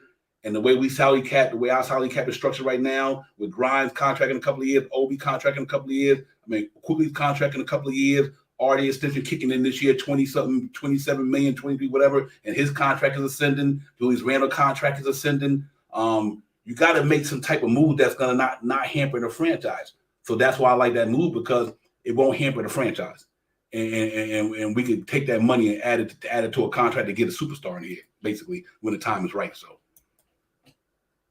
Yeah, no question, Devon. No question. I mean, like I said, I don't want to even, like you said, I don't want to be advocating to move Mitch or RJ. I mean, or Randall. But with moving Randall, that clears us up for 2 to 3 years of his $25 million on his contract, another $75 million for substituting that for a $36 million contract. And I mean, that's big. And I mean, that means we're clearing up cap space for a bigger fish, 24-25 season. I mean, and and then we'll still have a little bit of money to play around with, if we want to pick up a couple of veterans. I mean, but another big thing is where we're going to move Fournier. Fournier, another thing that I had Fournier, Evan Fournier and Mitchell Robinson for KP. And I mean, that kills two birds with one stone. We get off of Evan Fournier's contract, and we move Mitchell Robinson to get a stretch 5 that we all been screaming about. That's another way we can do it, and we can still keep a hold of IQ and Randall for the further. Yeah, you're right, Alawada. Will, he do got a trade kicker, man. So if that team willing to that is true too. That trade kick is a mother right there, boy. Yeah, you know what? And like I said, I'm good with Randall. Like I said, I just think we need either a number 2 and let him be a number 3. We need somebody to take the pressure off of Randall. So even if it's somebody better than him, and you can keep Randall, it'll pay dividends. I think it'll pay dividends. Even if you keep Randall and you get another player in here that's consistent, even in the playoff, he playoff tested. He can help us. Randall. I don't got a problem keeping RJ and Randall and Brunson, and you could bring another candidate here to go with them. That's going to get it. That's not going to kind of shrink. My only concern with Randall so far, is that he haven't did it in the playoffs. Not in 2020-21. He didn't do it in 2022-23. That's my only trepidation with him, is that so far in the playoffs, he just haven't risen to the occasion. Other than that, I ain't got no issue with Randall. I mean, the cat 24-11 in the regular season. If the concern is what go happen when you get in the play. And with that might be something that a lot of teams are gearing up to. They say, well, you know what? We got to take one of their best players out the game. We're going to take Randall out. And Brunson won't have to beat us by himself. He damn near did it too. So, you know what I mean? But I say all that to say, man, whoever the Knicks bring in here, man, just hope that they bring in somebody that's going to help get us to another level, or make this team. Because I really believe, I think if IQ wouldn't have got injured and him and them guys would have had a little bit, just at least close to their average, we'd have beat Miami. No question about it. So that's why I'm not too concerned. But at the same time, I think if Randall would have showed up in the playoffs on a daily basis, we'd have beat Miami. You know what I mean? But at the same time, what about they would have had Tyler Hero? You know what I mean? So, how would it have been if Tyler Hero wasn't injured for the Knicks? I mean, for the Miami Heat. He averaged 20 a game this year. The Miami Heat would have been a different team. They could have been different without Tyler Hero. So, I mean, that just go to show you how them cats, how I love about the way they play basketball. Because them cats is like, them and the Knicks to find the next man up. But the Knicks was a younger. Like, IQ was younger than some of the guys like they had on their bench, like Kyle Lowry and them guys. So, they didn't rise to the occasion like them veterans did that they got over there. But, I still think that we got some good players. But I think we're gonna have to do something to bolster this team a little bit. Which way the direction it may be, I have no idea. We just throwing out trade scenarios. We not even guaranteed. We don't even know if any of this is gonna happen. We just this is idea that we probably throw out there, and but I think the Knicks might do something. I don't think they're gonna stand pat. Just stand pat and think they're gonna get out. And the reason why I don't think they're gonna stand pat because everybody else is gonna get better too. Shot power, you know what I mean? Other teams are gonna make moves to get themselves better. So even though we were the 5th seed this year, if we don't get this team better, it might be teams that come up that might leapfrog us. You know what I mean? Because they got better. So we got to do something to elevate this team one way or the other. If not, we ain't guaranteed to be in the 5th spot this year, the next year, or the 4th, if we don't upgrade the team in some sense, because it's going to be other teams making moves that's going to get themselves better. And so I think we, as we probably constructed, we need some firepower. Our offense is in the lower echelon of the NBA when it comes to certain things. I mean, at the bottom. So, and we'll see how it goes, man. I really think we're gonna go out there and do something right. I believe in this organization from day one since Scott Perry came here, and I see the direction this team was headed. It was on an upward trajectory. Shot power, so I think they're not gonna let us down. I think whoever they get, I think they're gonna bring them in here to help this team get better. And so far, they haven't disappointed me. Even with the Evan Fournier trade and the Kemba Walker trade, that was just a last minute. That was a plan D. That wasn't right. High risk, no, low risk. High reward. I mean, right, yeah. If it happened, if it popped, it would have better pop. But the Evan Fournier thing, I think if the Knicks wouldn't have got injured last year the way they did, then that probably would have paid dividends. You know what I mean, in a sense. But so but other than that, last year with with that move, I'm not too concerned about these guys, man. They've been making some good moves, man. I believe in these guys, man. They know what talent is. They know the way this team is, man. For 3 years, 3 years, we've been here in the playoffs twice. And every year we took a leap. The first year we got out 4-1. Last year we got injured. This year we went to the second round. So they are going in the right direction. You can't really fault them for that because you can't fault him for Randall and Quickly. You can't even fault Tidd for Quickly not having a good playoffs or Randall not having a good playoffs. That's because they didn't bring their A game to the floor. You know what I mean? So you can't fault Tidd because RJ in the sixth game and that closeout game didn't have a good game. He didn't shoot the ball well. That's not on him. You know what I mean? And we didn't have guys who could really get it popping like that because much as we like McBride, he wasn't saving the Knicks on offense against Miami. You know what I mean? That's for sure. You know what I mean? So I don't know, man. I just think these guys gotta buckle up, man. Shop out and try to get somebody in here to help us, man, and get one or two good players that they got some experience. So when they get in the playoff, they won't choke for sure. I'm going to say this because this is one of the trades that I've seen. And I mean that I've also said this too. If we're looking to move RJ Barrett, he is probably one of the aside from Brunson, one of the top players right now on our team that is at high demand. And if we were to move him, this is the trade that I would come up with. We move RJ to Toronto. We pick up OG Abdinabi and send OG Abdinabi to Brooklyn to get Mikal Bridges to come to New York. Hey. All of them make all around about the same amount of money, and it's all about getting Bridges here to be on the same court with Jalen Brunson and Jay Hart. Monty Williams is a good coach, man. I would love Monty. He used to play for us, so I would love to see Monty here, but Tibbs ain't going nowhere. Yeah, I think that's a wrap. Tibbs ain't going nowhere. Tibbs might be the only coach that we had in the last umpteen years that stay his whole contract, or probably relinquish his contract after the 23-24 season and go into the front office. And then you see Brian steps up, Brian steps up and he brings in his regime on the coaching level. Mm-hmm. I think Tibbs is here next year. I don't think nowhere in the world that you're going to see Tom Thibodeau not here next year unless he decides that he doesn't want to be here. Yeah, if Tibbs doesn't want to be here, then I can see. But looking for all these coaches that just got fired. I mean, it's good to see all those coaches, and I like Monty Williams, but he got fired from his team. I mean, he got fired from the Suns. You know what I mean? So it ain't like he quit. You know what I mean? He said he wasn't going to be there no more. His contract was over. He got fired. So I mean, and I think he would come in here and fire these guys up. no question about that. I think he can come in here. He's a New Yorker. He played in New York. Right, if I'm not mistaken, right? Monty Williams played in New York. What I'm talking about. He played with you. Yeah, what am I talking about? I already knew that. I don't know why I even second guess myself. So I would love to see him here. And I mean, bringing home a homegrown guy like they did with Tibbs. Tibbs is a homegrown guy.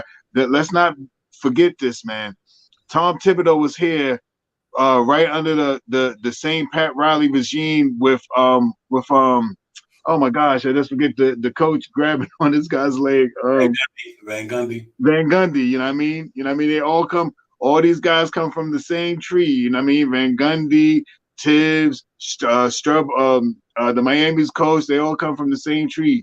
Riley, you know what I mean? So I wouldn't mind him, but I don't think Tom Thibodeau is going anywhere. You know what I mean? And the only trade for me for RJ Barrett is that trade that I said right there. We send RJ over to Toronto. He would probably love to play in Toronto because that's his home. And we get OG. We send OG to Brooklyn to get Bridges to play with Jalen Brunson. You know what I mean? You know what I mean? Now if I'm moving RJ, that's me. That's the move that I'm doing. I'm trying to, because I don't think you're gonna trade straight up for RJ is gonna go to Brooklyn. I don't want RJ in Brooklyn. No. I mean, let's send RJ to Toronto. Let's get OG and send OG over to Brooklyn and take Bridges and bring him over here. They all make around a 2018, let me see. Did I write his numbers down? Damn, I didn't get his numbers on my paper. Oh, OG gets $19 million. I mean, and Bridges, I didn't put his numbers down, but I think Bridges is around $21 million. And RJ is $24 million now. So it will work out perfect. You send them over there. They'll love him in Toronto. We grab OG and send him right over to Brooklyn and bring Bridges here. We bring Bridges here just for Brunson. Now you're going to see the difference. Now, I hate to say this out loud, but with that move like that, now you're going to see Randle not having the ball in his hand as much. And now he's going to be a better player for that. You know what I mean? He doesn't have to hold the ball. You know, one of the big things, and it's just me. I like Randle. Don't get anything that I'm saying, but we all know that Randle is a heavy, isolated type of basketball player. We need someone that one of our major flaws, aside of hitting free throws and hitting 3-point shots, is passing the dang basketball. I mean, we don't. Our assist numbers is terrible. 19 assists, 20 assists a game. It's terrible. With some more players on the top of the wings, you know, with Brunson, Grimes, and McHale. Now you got players that's going to, you know, cut to the basket. Now you're going to see a transition of Brunson and Bridges together. You know what I mean? Randall's going to be obsolete. I mean, I don't want to say it like that, but he's not going to be that player anymore. It's going to be Brunson to Bridges, and if Bridges drives to the hole and see Randall, then he'll give it to him, and Randall could do what he could do with it. But Randall will get less touches, but he could be more effective that way. I mean, when he gets the ball, as soon as he gets the ball, he shoots the ball, he's going to drive it to the hole. One or the other. There's no hesitation, no decision making, because majority of the times the ball's going to be in Brunson, Grimes, or Bridges' hand. Point blank. Yeah. Real quick, on a quick note with the Tibbs thing, also, the Knicks couldn't even justify firing Tibbs right now. How are you going to justify a coach who just got you to the Eastern second round of the playoffs? And we had to. And here's another thing. And I love Monty Williams. He's a good coach, but look at the team he had. They ain't get nowhere neither. He got fired.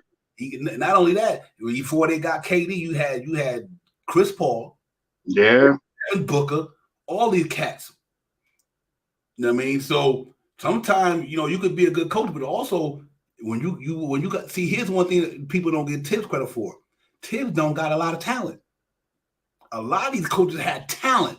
I mean, these cats had one of the best point guards to ever do it. Devin Booker, you name it. It goes on. They had players like that. Mikal Bridges, you know what I mean? This year, KD and Devin Booker, and they didn't get nowhere. That might be because the organization giving no help by trading away everything for KD, especially Mikal and Cam Johnson. They had no bench. But what I'm saying is, sometimes a coach is only good as the talent they got, man. You know what I mean? You know, the only good is the talent you got. You know what I mean? And that's why Tibbs had a better this year because he had better talent. The Brunson came in here, made the team better, so they won more games. So the year Tibbs took the Knicks to the playoffs, guys, listen to what he had that year. Julius Randle making $19 million. Everybody on that roster that year we went to the playoffs was making under $5 million, $6 million or less, and they won 41 games. Think about that. The only person had that money like that was Randall. RJ and everybody down from that was making like $5-6 million. Alex Burks, and what's my name? The point guard, Alfred Payton, Reggie Bullock. These cats was making $5 million. Everybody on that roster wasn't even making double-digit numbers in money except for Julius Randle. He took them to 41 games. Think about that. Think about that for a minute. No talent, and he had Reggie Bullock. Every guy that he took to the playoffs, either them cats is on somebody's bench or they not even in the league. Facts. Every player that the Knicks had on that 2021 team that on somebody's bench, they on somebody's bench, or some of them not even playing in the league.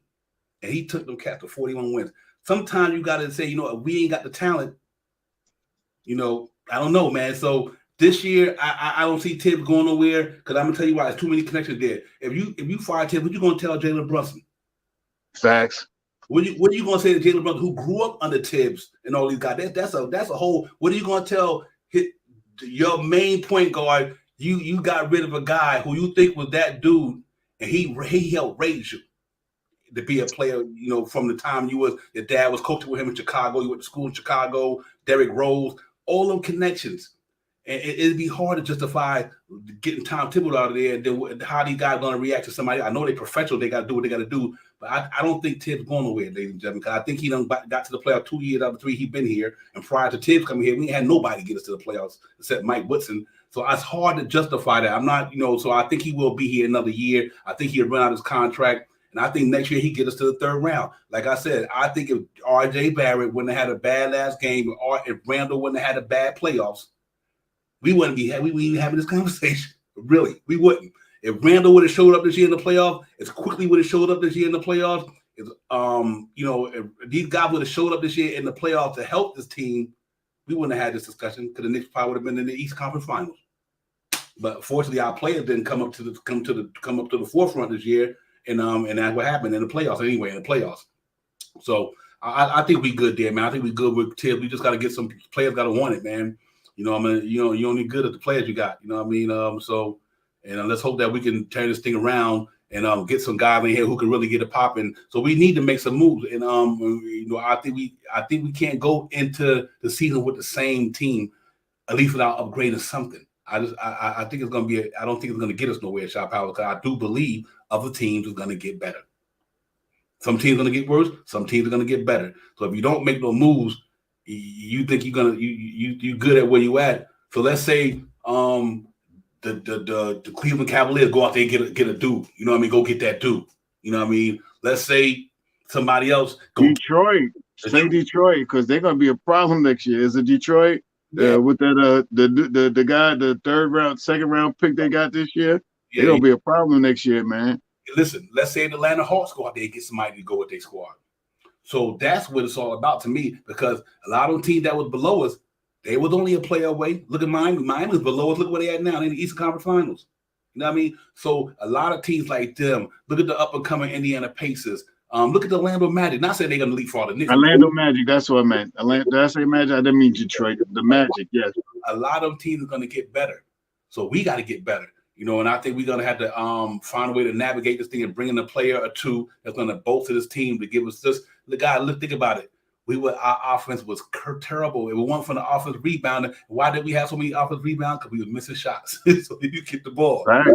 So I don't know. Our 3-point numbers wasn't good. And all that. So it's a lot of that plays into the equation why, we need to go out there and get, like God said, get some shooters and get some bona fide cats, because we need it, man. We got to upgrade the roster one way or the other. And I think we're going to have to do that. Yeah, there you go right there, Lawaz. You can't shoot 20% from 3 in the playoffs. Right. Be mad at, you can't do that. Right. You can't do it. You can't do it. Can't be going 1 for 8. 2 for 11 and all those numbers like that. Now you can't do that, man. I mean, and we sit, as fans, and I've done it too. Because even in that last game, I think Tom Thibodeau could have switched it up a little bit. I thought we played Miami like we played Cleveland when we heavy double teamed on Spider, but we tried to do the same thing to Butler, and when we shouldn't have, we should have just let, and we didn't put Quentin Grimes in there. And when he first got back, we could have put him on. Butler didn't score over 30 points. Maybe one game he scored over 30 points, but overall he didn't kill us like he killed my Milwaukee. He killed my Milwaukee. 38 points a game or stuff like that. He didn't do that to us. I think his average was closer to like 21 points a game. We subdued him a little bit, but we overplayed him a little bit. You know what I mean? And I wouldn't even be opposed to this, Divine. And this is real talk, man. If we can somehow keep Josh Hart, somehow keep Quentin Grimes, Obi Toppin, and IQ, Quentin Grimes, all those guys are going to come back hungry. Obi Toppin, they're going to come back hungry from touching the playoffs again and falling short the way they did. They were overwhelmed and they looked shook a little bit. You know what I mean? They looked a little, the regular season is a totally different animal because you're playing a team consecutively, up to 4 games in a row. You know what I mean? It's different than going from team to team to team to team. You know what I mean? But I wouldn't, I think this could happen also. I think they could almost come back and run it back, especially if we get better production from Quentin Grimes. We get better production from Quentin Grimes from the 3-point line. And I mean, they can run some more rotations for him. And I mean, but a lot of that happens if and I hate to say it out loud, but we have to take one of our back down players away, the RJ Barrett or the Julius Randle. And I mean, those two guys, we already got a heavy isolated guy with Jalen Brunson. And I mean, he isolates, he can pass the ball and all that, but he isolates heavy. I mean, and now we got Julius Randle that isolates heavy. And we got RJ Barrett that isolates heavy. You got to release some pressure from one of those positions. And I know they're not getting no Brunson. Brunson is going to probably be one of those guys like a Spreewell or oh my God, I forget Allen Houston. He's going to be one of those guys in the front office in 10, 15 years or something like that. So let's see what happens, man. I mean, I'm not opposed to them running it back. I think all teams are going to get better. But if we get better efficiency from our players, I mean, imagine Mitchell Robinson coming back and has that little jump hook like iHeart has. I mean, if he start implementing that and he comes back and shoots 68% from the free throw line, I mean, that changed the dimensions of the game. We changed the dimension of the game if Quentin Grimes come out there and is shooting 39% from 3-point land and 47% from the field goal percentage. I mean, it makes a difference. But let's see what happens.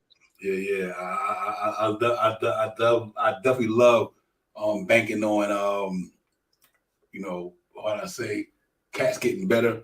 But at the same time, a lot of our guys, man, the Mitchell Robinson thing for me, knowing I'm a Mitch homer, but me too. But I put him into something real quick. Yeah. The injuries. That's it. That's the injuries. A lot of these guys, I think they either Dwayne Josh Hart was wide open last.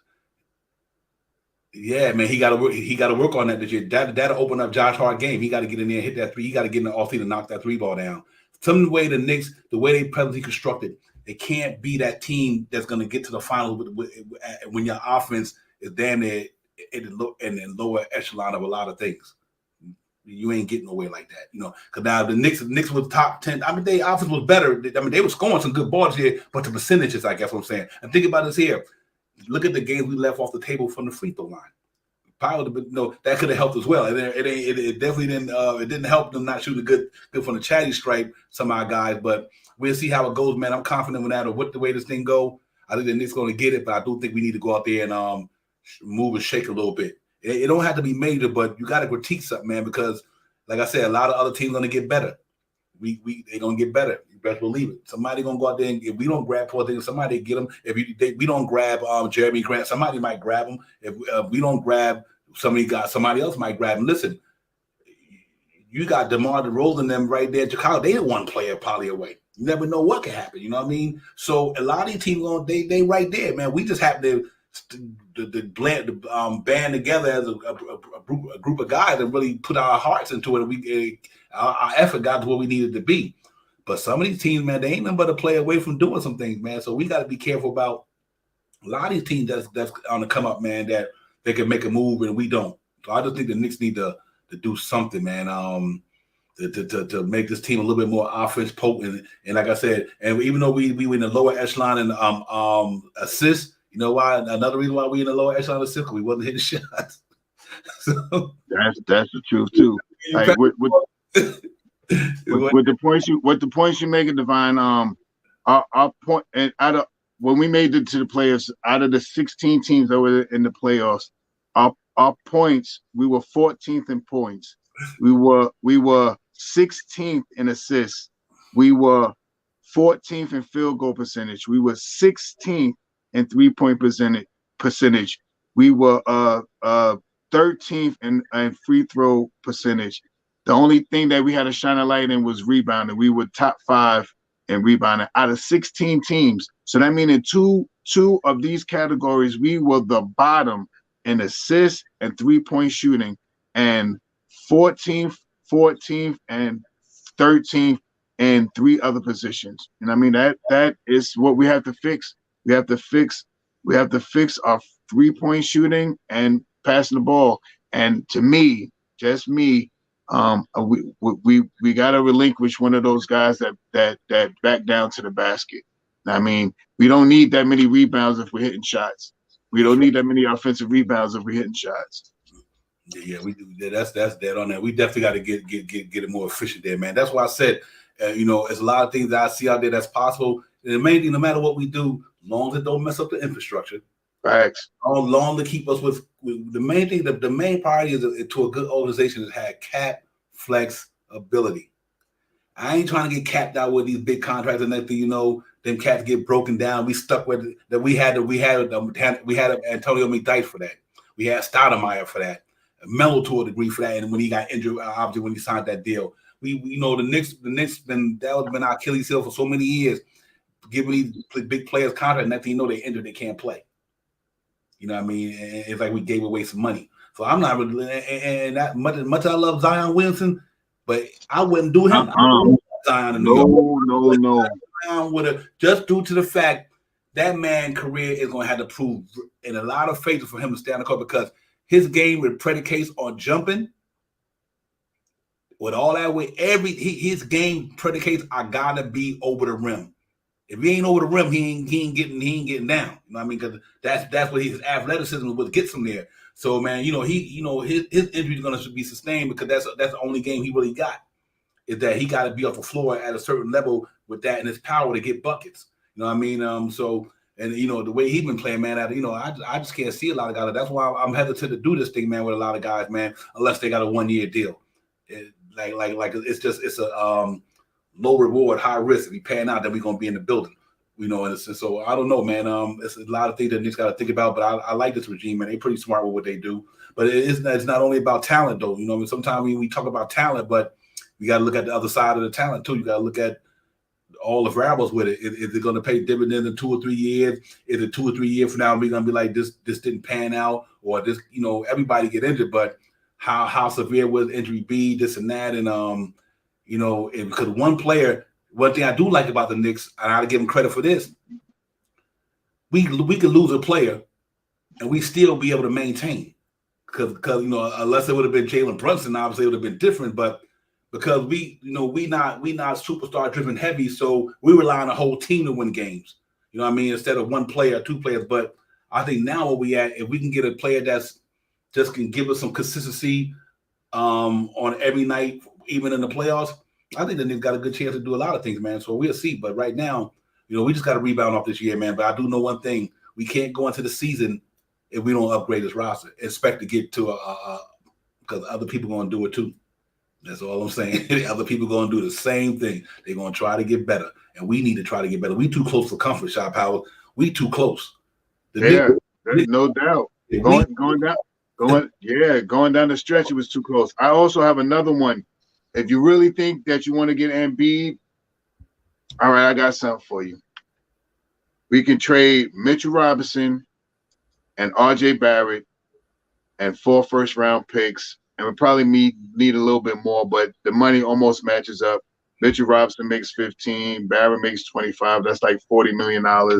Embiid makes $46 million. So that's pretty much there with the four first-round picks, and we make them unprotected. You know what I mean? So this way they could get it from 1 to whatever, where that pick falls, you got that pick.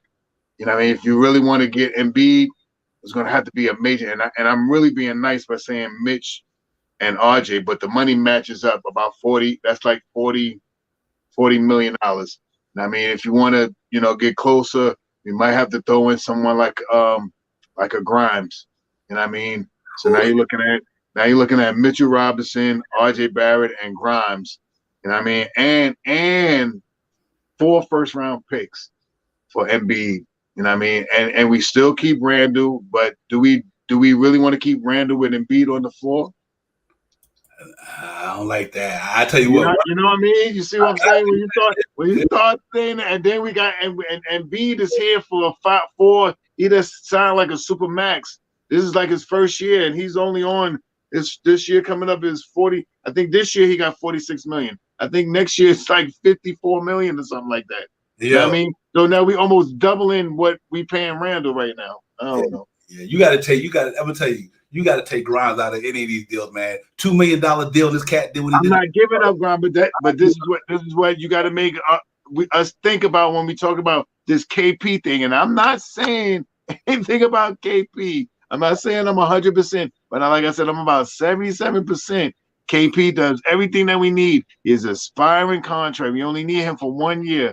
We get off of $75 million or how much Randall is left over on his contract. We get a defender. He can defend. He can block shots. He can score the basketball in the mid-range and at the three-point line. That's exactly what we need. And another big thing that we need is hitting free throws at the line. KP, I think, is about 80-something% from the free throw line. He's 38% from the three-point line. And now you got open space. There's no double teams now. You try to double team Brunson now, and KP is at the top. Now you got KP and Quentin Grimes at the top. You know what I mean? You can go left or right. And I think Quentin Grimes is going to be like this year. He started towards the end of the year. He got hurt, but he started coming on at the end of the year. Those 21-point games, those 5 for 7 from three-point land and stuff like that. If we could get a consistency from him in his third year, his first year of being a starter, I'm just saying this will be his second year coming up next year, being a starting shooting guard next year. I believe he's going to get stronger. I think he's going to work on his game, and I think they're going to work more to get him the ball because he is he will possibly be a three-point threat. We get KP, now we got 2 people at the top of the circle that's a threat. And if you want to throw RJ in there too, okay, you can throw RJ in there too. Now it all depends, like I said, who we move him. If it's going to be Randall and IQ or Mitch and Evan. I don't think they take Mitch and Evan Fournier. Even though Evan Fournier is a aspiring contract, they may think about, okay, we give you a aspiring contract, you give us a aspiring contract. We're getting a center that I don't even know who their center is over there right now in Washington. But you get who? Daniel Gafford. We take Gafford and kick him right to the side. He's going to the bench if Mitchell Robinson go over there. Mitchell Robinson go over there, he's starting. And that's the bottom line. Now you got Mitchell Robinson, Bill, and you got Kuzma. You know what I mean? And whoever else they want to put out there. That could work. And now you put somebody that's a bona fide 3-point threat that's on your bench, and Evan Fournier, and give him 18 to 20 minutes so he can come out there and hit 3 or 5 from the 3-point land. Sound like a great deal to me, right? I don't know. I'm amping it up because I think that's one of the if they are thinking of moving off of Julius Randle. I don't see nowhere else he can go. You know what I mean? So, and some of these other players, I just don't like. I don't want to say I don't like them. I just don't think they fit. You know what I mean? And for me, Cat, if we get Cat, I want Julius to stay here. And I mean, they boys, and I mean, I want them to stay here, but I don't think that'll happen. You know what's interesting to me? Let me read somebody's chat because I want to get out there. I don't have a problem with a Jigger man. I don't have a problem with Klay Thompson, man. Real talk.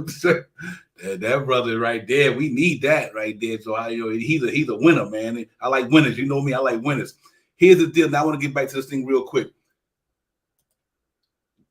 I think we also got to look at what Washington would do, because I know what we want to do, but I think the Washington Wizards would do Julius Randle and Randle quickly for KP before they do the other one, because here's why. KP can move into IQ can move into the starting point guard. You got him and Bradley Beal, Kuzma at the 3, Randle at the 4, and they still got Gafford. Right. That's thank you, because you just made me feel better by saying it out loud. Thank you. I couldn't remember what the incentive was. Yeah, and quickly from the DMV too. He in his backyard. I mean, that's one of the reasons why I put IQ in that deal with Randle. That's one of the major reasons why I put him in there, because he goes home to where he can show out. Randle gets a chance to be not in the so-called bright lights like New York City anymore. You know what I mean? And you go to a team that you got Brunson and Kyle Kuzma 3, and then you got that's not a bad trade. I mean, if you want to sweeten the deal, you give Randle and IQ and you give him a first round pick or 2 or 3 second round picks. You know what I mean? You give him 2 or 3 second round picks. You don't even have to give him a first. You give him 2 or 3 second round picks to make it sweeter. You know what I mean? Sweeten the deal. I think after all, I didn't even look. Next time we come on, we'll go through the free agent market, because then they give me a chance to see who we have out there in free agents. So this way I can bang it out. But right now for trades, for me, I think one of the better trades right now is KP. He gives us a lot of stuff that we want: aspiring contract, 3-point, hit the free throws, and it opens up the whole field. And now we take Randle away, and now RJ has a chance to run amok. You talk about bully ball now with an open lane and RJ going to the left. That's good money. Now that makes RJ a better player. I believe that 19.6, 7 points that he scored this year, now he scores 24 points a game. Yeah. I think. And that's a bona fide team too. It's a lot of offense there. The defense might be different, but man, Kyle Kuzma, Randle, Bradley Beal, and Emmanuel quickly, that's some firepower right there. You know what I mean? So yeah. That's what I said. And the reason why, and I was ignoring Rican, the reason why we talked about the KP thing, I just want to make sure I get his chat in, because I would, when he said, okay, let's say KP comes to the Knicks and then he hems up his ankle, that's fine. You know why? Because he only got a 1-year deal. We'll be all right. Trade him at the deadline. I don't give a shit. Get that money off the books, man. You give an RJ, now Randle $27 million, you're going to give quickly 17 or 18. That's $40-something million between two players for another 4 years. And I'm fine with it if we think it's going to pan out. But with the KP situation, it ends this year. Next year, it's over. That $33 million is over. And here's the good thing about it.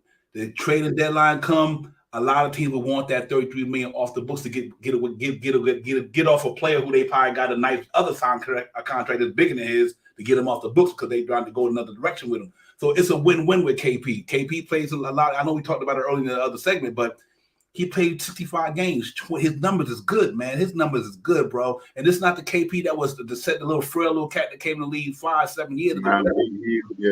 Yeah, he's a different guy. But I like it because of the deal, and I like what it can do for the offense. Other than that, that's it. That's it. And it's 1 year. It's 1 year. Now we get off.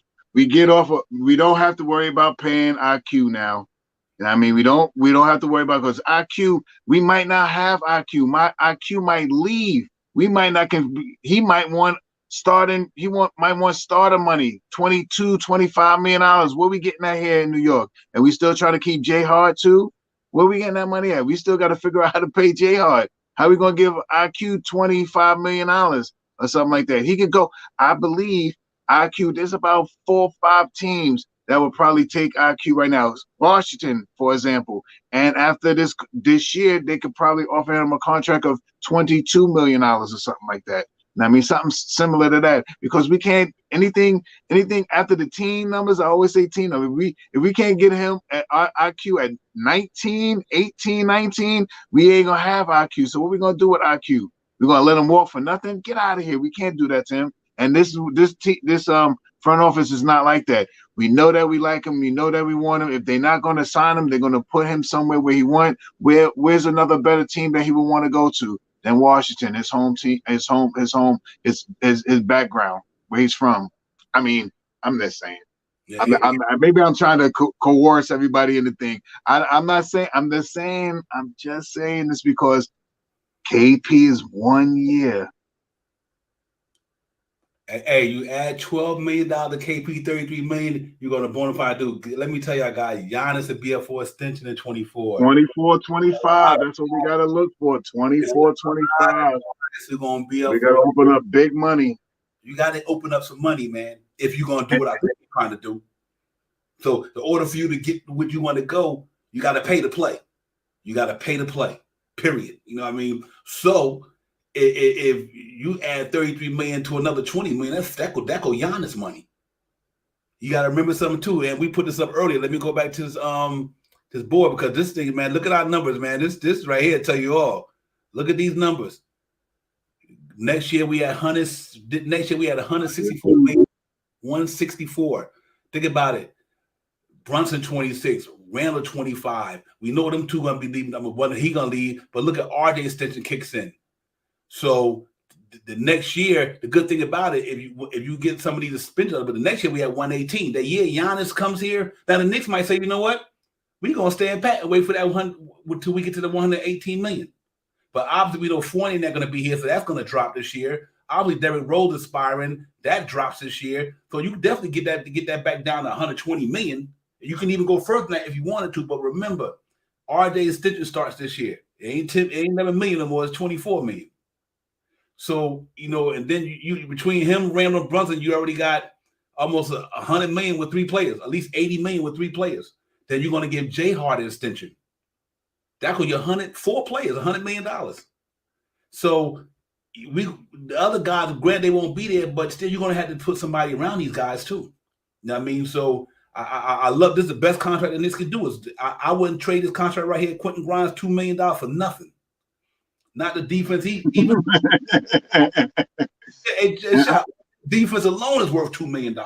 Right, no question. I'm with you. I think next year he's going to come back out fire. And you look at that IQ contract right now. After next year, 23, 24, he could leave. He could really leave. That yellow is he needs a qualifying offer. If we don't give him a qualifying offer before the start of the season, he is out of here. He's gone. If we don't give him, and he's gonna want money. He's gonna that little how much money is it? $4 million next year. You know what I mean? He might eat that. He might want it, but if we could get him, I'm just saying. I don't know. And then look at the one above him. Next year, Obi $6 million. He got. There's another reason why I'm thinking. At one time I thought we could keep IQ and trade Obi, but if with Porzingis, we need Obi, and we can help ourselves by helping IQ and Randall go somewhere, and what that happens is that brings up Deuce McBride now. You know what I mean? If we don't sign nobody to fill out that 4-man rotation in the second unit. And we may need to bring somebody in, and you know what I mean, because like you said, Tibbs only runs that 9-man rotation. You know what I mean? If we get rid of if Derrick Rose is not here, if Evan Fournier is not here, if IQ is not here, where we're gonna need a little help. You know what I mean? And off the bench, and we may need to look at And I joked earlier about it, but Burks is not a bad idea. Doug McBuckets is not a bad idea, you know what I mean, to sign him to a 2-year and 1, you know what I mean, or 1 and 1 or something until 24-25 season come up. That's a big year because that's when the salary cap goes up. So now this is another reason why I'm saying about this KP thing, because we gained $36 million.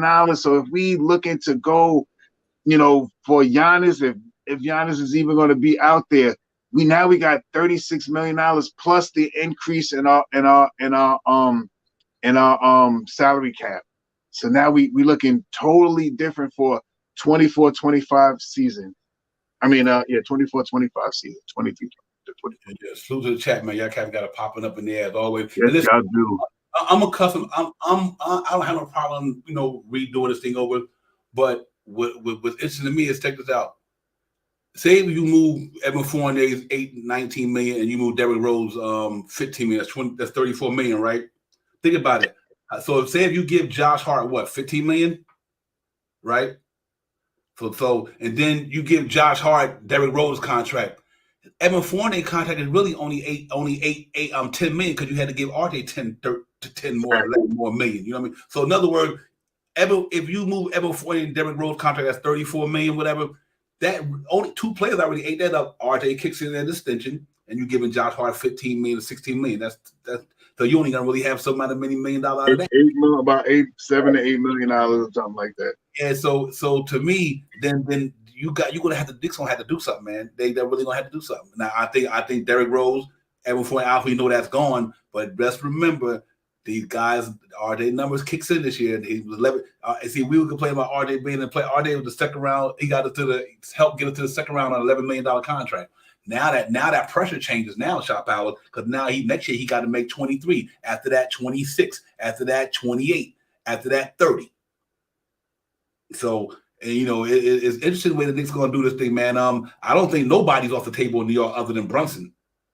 And I don't think nobody's off the table other than Brunson. And I'm gonna have to say Quentin Grimes because of his money, what he make, what he mean to the Knicks. Yeah, you don't give up Quentin Grimes. Because remember, here's another thing to remember. A lot of these cats was going in the Donovan Mitchell deal. Let's not get it twisted, ladies and gentlemen. These cats was going in the Donovan Mitchell deal. They was on the table. So we could think IQ and these cats won't go nowhere. They was about to send him and them cats out there for Donovan Mitchell. Because the Knicks was trying to win. Am I right or wrong? They had Obi in there. They had RJ. They had Mitchell Robinson in there. When it didn't happen, the Knicks signed up for $60 million.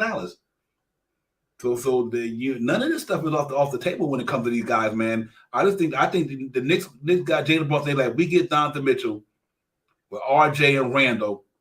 And Mitchell Robinson, but other than Mitchell would have left, they thought they had a legit shot to do something. They did. That's why they was trying to do it. They figured Brunson, my man, Donovan Mitchell, RJ, Randall, Grimes, or whoever else of these guys, they figured they had a really lethal four people right there who can get them to the playoffs or get them long in the playoffs.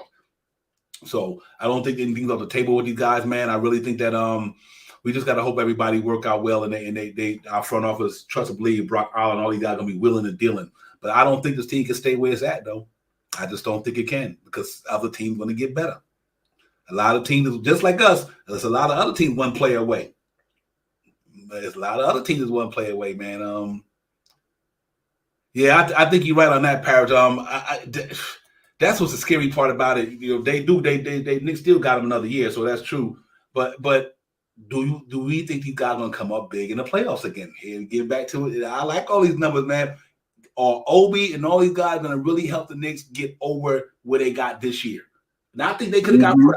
I think if Quickly would have had if Quickly alone would have did what he did in the regular season, the Knicks would have been in it. We would have been in the Eastern Conference Final. Matter of fact, if Emmanuel Quickly would have did what he did in the regular season in the playoffs, him alone, to me, it would have put the Knicks in because his numbers would have changed the whole trajectory with that way the way Miami was playing defense. Yeah, it would have changed the way they was playing defense again. You know what I mean? If Quickly game was on. You know what I mean? So these guys. Go ahead. I'm sorry, Devon. No. I get it, man. We ain't want to talk about no more Lin, but I just think that anything can happen, man. I just don't, listen. I don't think anything gonna happen like that. We just talking about it. I don't think it's gonna happen.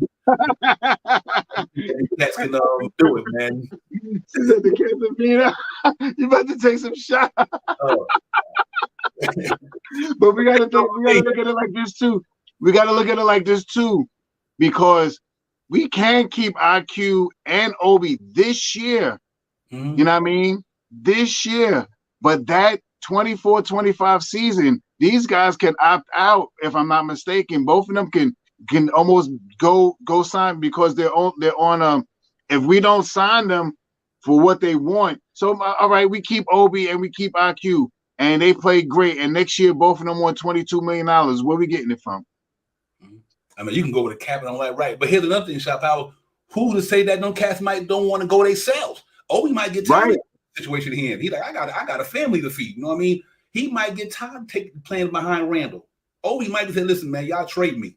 Because I ain't get my career, you know, they want their bag too. How are you gonna show the NBA that you're willing to get you deserve more money than you get now if you don't get a chance to showcase your talent? So that's a conundrum with Randall and Obi. It ain't that Obi ain't a good player. Long as Randall on that team, long the way this team is presently constructed, Obi Toppin will not be able to showcase his talent on a daily basis. Long as Randall and this team, the way it's constructed, and I think Obi might be like, listen, I need to go somewhere so I can be able to blossom and shine. You know what I mean? I got talent. You know, man, I would play at National Player of the Year. I got skills, but I won't. And he's not so much of a Tibbs guy because of his defense. You understand what I'm saying? So these guys might want to go somewhere else and get it popping. You know what I mean? They might want to say, listen, I love New York, but I need to go out there and spread my wings. I need $17 to $20 million. Right. Yeah, so that's why them cats might be there. Who to say they might be with the Knicks? I mean, you know, it ain't not about whether the Knicks want to keep them or not. If they might say they might go to the front of it and listen, I need to fly. That's all to it. I'm walking, I need to fly. They might just say, I want to go out there and spread my wings, man.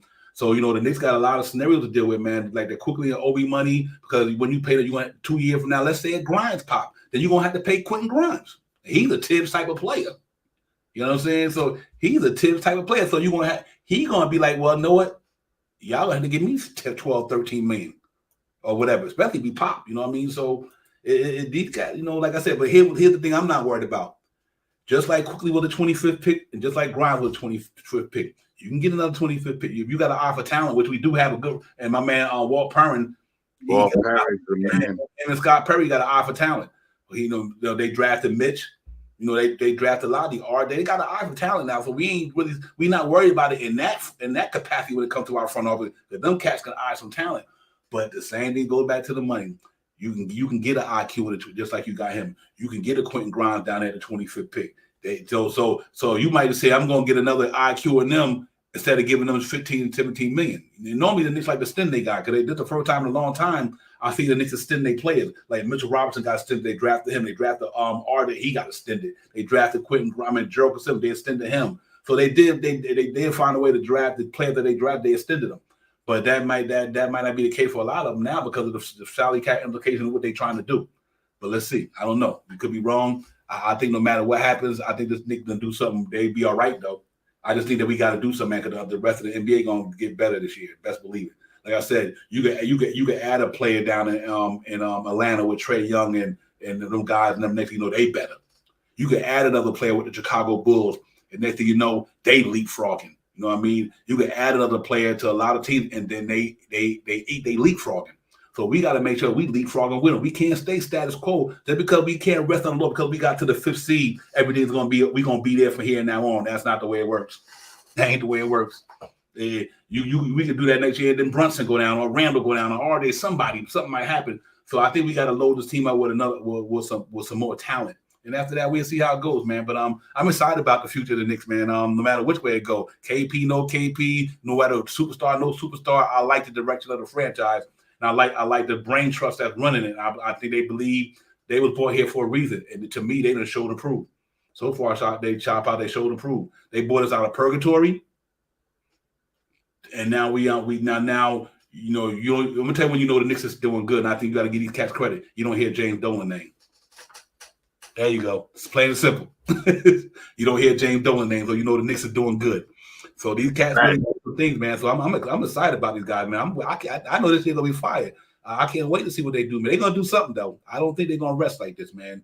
I really don't think so. If they want to go to another level, because I don't think these guys are gonna. I think they don't want to rely on people not coming up big when they need them to. They need somebody here, maybe. Like you said, Alex Burke, somebody who got it in them. You know what I mean? Got ice in their veins, or whatever. Let's go get it. we'll see how it goes, man. But I'm confident with this organization, man. I think the Knicks got to do something. They can't just act like they're going to come into the season next year think that they're going to automatically be the 5th or 4th seed. You got another. But what go ahead, I'm sorry. I'm finished. Oh, I joke about Alec Burks, but Alec Burks shot this year 38% from 3-point land this year. I joke about McDermott, but he shot 37% from the free throw land this year. Coming off the bench, I'm just saying, I'm not advocating for it. I'm just saying I'm putting players I'm putting players that can shoot. We have a problem shooting the 3-point shot. And Alec Burks shooting 38%. He knows Tom Thibodeau's schemes. McDermott played with the New York Knicks. You know what I mean? He's 6'7". You know, he's a big guy. Alec Burks, 6'6", big guy in the second unit that can hit the shot, hit big time shots. I'm not pushing for him. I'm just saying if we're not going to promote Deuce McBride, which I think if you give Deuce McBride 20, 25 minutes a game, I think he can do maybe somewhat similar to what IQ can do. He just doesn't get the minutes. You see how he was getting, and I know the G League is totally different than the NBA, but if you give this guy minutes on the court, Deuce McBride, 25 minutes, 20, 22 minutes, 18 to 22 minutes a game, I believe that you could get 11, 12, 10, 9, 10, 11, 12 points from Deuce McBride. You know what I mean? So now we don't have to go look for Alec Burks or McDermott. Now we got somebody that's already homegrown, that's already on the team, that knows how to play on the basketball team, that's been here almost 3 years, that could come in and give you some production in the second unit. You know what I mean? I'm just thinking, business. I'm thinking of that hustling mentality I got in my head. We give up IQ because he's going to want 20-something million he's going to want starter money. IQ is going to want that money. So is Obi. But we could get away with giving Obi close to starter money, $15 million for 4 years in 2025, 24, 25. We could give him that money when his contract is expiring. We could give him 15, 17 million when the salary cap goes up. We could wait 1 more year for him, but can we do 20 million for Obi Toppin and 20 million for IQ? And he's going to get more minutes with KP, I believe. I think KP gets about 20-something minutes, 30 minutes, and he gets 18 to 22 minutes more. I think he gets more minutes with KP on the court than with Julius Randle on the court. Just me saying that. I'm just saying. And like I said, all the stuff that we're talking about right now is just, we just throwing it out there because I don't know. Scenario. Scenarios. I don't know if I'm ready to throw Cat $36 million. I don't think we're gonna get no Bradley Beal, but I don't know if I could give Bradley Beal $46 million. I don't think Kyle Kuzma is coming here. You know what I mean? He's at $13 million.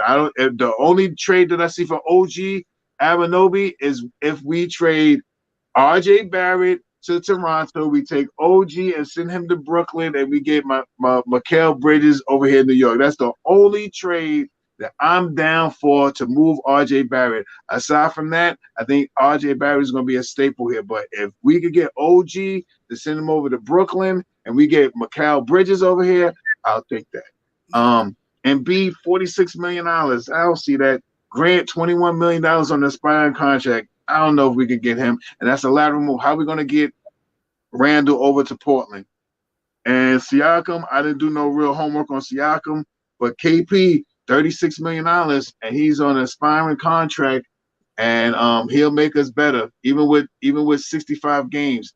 We get us something similar, like you were saying earlier, about 67 games. We get a 67 and play in the playoffs. That's a win-win for me. You know what's interesting to me? Think about this here. And this is nothing that we forget about. I know we talk about the grind, the Obi Toppins, and the quickies and all that, and that's cool and all that. But you know what? What's the difference of the 4 teams that's in the playoffs right now? The final 4 teams. Why? What's the difference in them and the Knicks? Veterans. Yeah. Experience. All 4 of them teams got experience. We had a young roster. Obi Young. The youngest, if I'm not mistaken. Yeah, they're young. And these cats, the 14, the Boston Celtics, the Miami Heat, the Denver Nuggets, and Lakers. What do they do? We know why the reason why they're there? They got veteran experience. You know, see, our veteran experience didn't play. My man, what's his name? Fournier and Derrick Rose. Rose, they didn't play. You know what I mean? Because sometimes these young guys, man, this is a lot of pressure, ladies and gentlemen. I'm trying to tell you. It ain't that simple. That's why you see our guys that was young didn't show up. You know, because the pressure. I don't care how good you was in the regular season, because when you're in the regular season, you play one team one night. But when you're in the playoffs, them teams make adjustments every night. Every night they make adjustments on you. And when them young guys not used to that, that's when the pressure mounts. And that was the only even like I said, good as the playoff RJ had, that 7-game pressure, that 6-game that pressure, that youth came out. The youth came out. There ain't nothing wrong with that, because you gotta go through the maturation process. All of them did. LeBron, KD, everybody go through the maturation process. But what I'm saying, we had a young roster. You know what I mean? And a lot of them guys that never been there, they couldn't handle it. You know what I mean? So that's why I said you got to kind of take this into consideration. You know, I remember back in the days, you would have a good young team, but all your money was spent on a bench with players that was older. The older players on the bench. You had a good roster there, but they had a lot of young older players behind them. And when the year the Knicks shot out, when the Knicks went and signed all them players that year, when Kevin Knox and them was there, what they should have did, they shouldn't sign Mook Morris and all of them to start. What they should have did was got a bunch of savvy veterans to sit on the bench, like Todd Gibson and them, to let the guys kind of go through the maturation. See, they didn't do that. They put cats in front of the young dude. They put Bobby Portis, Mook Morris, Todd Gibson. It goes on and on in front of Mitchell Robinson and all these young guys. What they should have did was got some guy on a $1 million, $2 million deal, put them on the bench and let them cats earn their stripes and get beat up and lose 30 or 40 games or lose 20 games, win 20 games, until you grow. They didn't do it that way. And see, even when I'm saying that, because that's what's happening in the playoffs now. Them cats in there playing now got experience. My man Jason Tatum and Jaylen Brown been doing that for a minute. You know, Al Horford been doing it for a minute. LeBron been doing it for a minute. AD been doing it for a minute. Jimmy Butler been doing it for a minute. You name it, they've been doing this shit for years. So the pressure don't even bother them. Our guys, because they just getting here, like RJ, this is second playoff, 22 years old. You know, so that's where I think the Knicks. That's why I think the Knicks are going to shuffle this thing a little bit. Say, well, instead of paying Obi Toppin and these guys 17, 18 million, they might let them cats walk and bring some experience in here who are not going to fold under pressure in the playoff, because that's where they're trying to go. That's a scenario I can see them doing.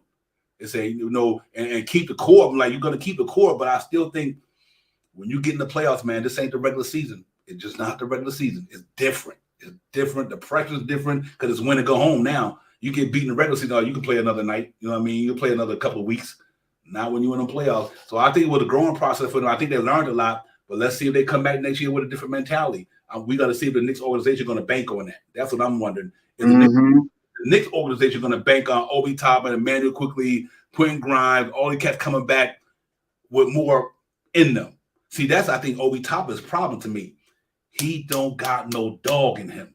Obi Toppin should be hard. He should be literally, with all that athleticism he got, he ain't got that dog in him. Obi, come on, man. The way you jump, you should average 3 blocks a game just by how you jump alone. You know what I mean? Or when you go into the paint, don't throw a finger roll. Throw a hammer on them cats. You know what I mean? I'm like, Obi Toppin going there, whoop. Nah, bro. Don't only get your dunks on a fast break. When you go drive to the paint, you should be looking to ram it on somebody. That's where I think Obi Toppin got to get better at if he's going to be a Knick on his defense. If he's going to stay at New York Knicks under Tom Thibodeau, he's going to have to play some defense, and he's going to have to get a little bit more harder because he got the talent. You can't take his talent away from him. I just think his desire to be gritty. You know what I mean? That's what I think he got to get to. And I think once he get that, he'll be okay. And I think a lot of young cats, I think they'll get there. But I don't know if the Knicks organization is going to be patiently waiting that long. Because Brunson sped up everything, man. Brunson sped up this whole timeline right now, man. Right. We only got a three-year window, man. We gotta help this guy. If we really want to see the Knicks coming down that canyon, downtown Manhattan, if we really want to see, we got to get some help for Brunson. And I'm not advocating, like I said, I'm not advocating. This is just hypotheticals. But for me, the best hypothetical out of the names that I wrote down tonight on my book, KP is the most likely for me, for the, like I said, for the contract and for spreading the floor. You know what I mean? And it takes us, you know what I mean? And I'm just saying, money wise, it takes $75 million off our books, $80 million off our 80 something million dollars off our books if you include our Q to go over to Detroit. You know what I mean, for 1 year. In 24-25, we get back $36 million off if we decide to sign him back or not. So if we don't want him back, we don't have to take him back. We have $36 million plus whatever the increase that we got on our salary cap. We had really, really good. Now you want to talk about getting Embiid. You want to talk about getting Giannis. You want to go and get a guy for $44 million, and we got $54 million in the bank. All right. Let's do it. Let's get it. I mean, let's get it. I'm with that. But right now, Embiid, we're going to be over the salary cap. We try to get Embiid. We get Cat, we're going to be over the salary cap unless we get rid of 3 or 4 players. And what players they're going to look for? They're going to look for Quentin Grimes. That's going to be one of the biggest players. He may not be making a lot of money, but that's what they're going to want. They're going to want a Quentin Grimes. They're going to want a Julius Randle. They might want R.J. Barrett. For Cat, nah, I ain't doing that. I'm not doing that. If we want the Knicks to win the championship, we got to just be realistic. Every team that won the championship the last 20, 30 years got a dominant superstar player. The 4 teams in the playoffs right now all got all NBA players on their team. That's true. That is true. Come on, let's be realistic. You can go back from now till, I don't know, whoever. You got to have a bona fide dude to win a championship. The Lakers got bona fide dudes. Boston got a bona fide dude. Denver got a bona fide dude. And Miami got a bona fide dude. You ain't winning the championship without a superstar. Superstar run this league. Steph Curry won it for a while. LeBron won it for a while. KD won it for a while. So on and so on and so on, man. So if we're going to think the Knicks is going to develop this talent and they're going to win a ring, that's not the way it works. Because you got to have somebody on your team say, we got one. Jalen Brown. You got to have somebody say, you know what? All y'all having a bad night. I'll take you home. Don't even worry. I got you. I got you. You know what I mean? That's what you got to have on your team to win. Like I said, right now, Jimmy Butler took Miami to the Eastern Conference Finals. He took them there. Jalen Brunson almost took us there.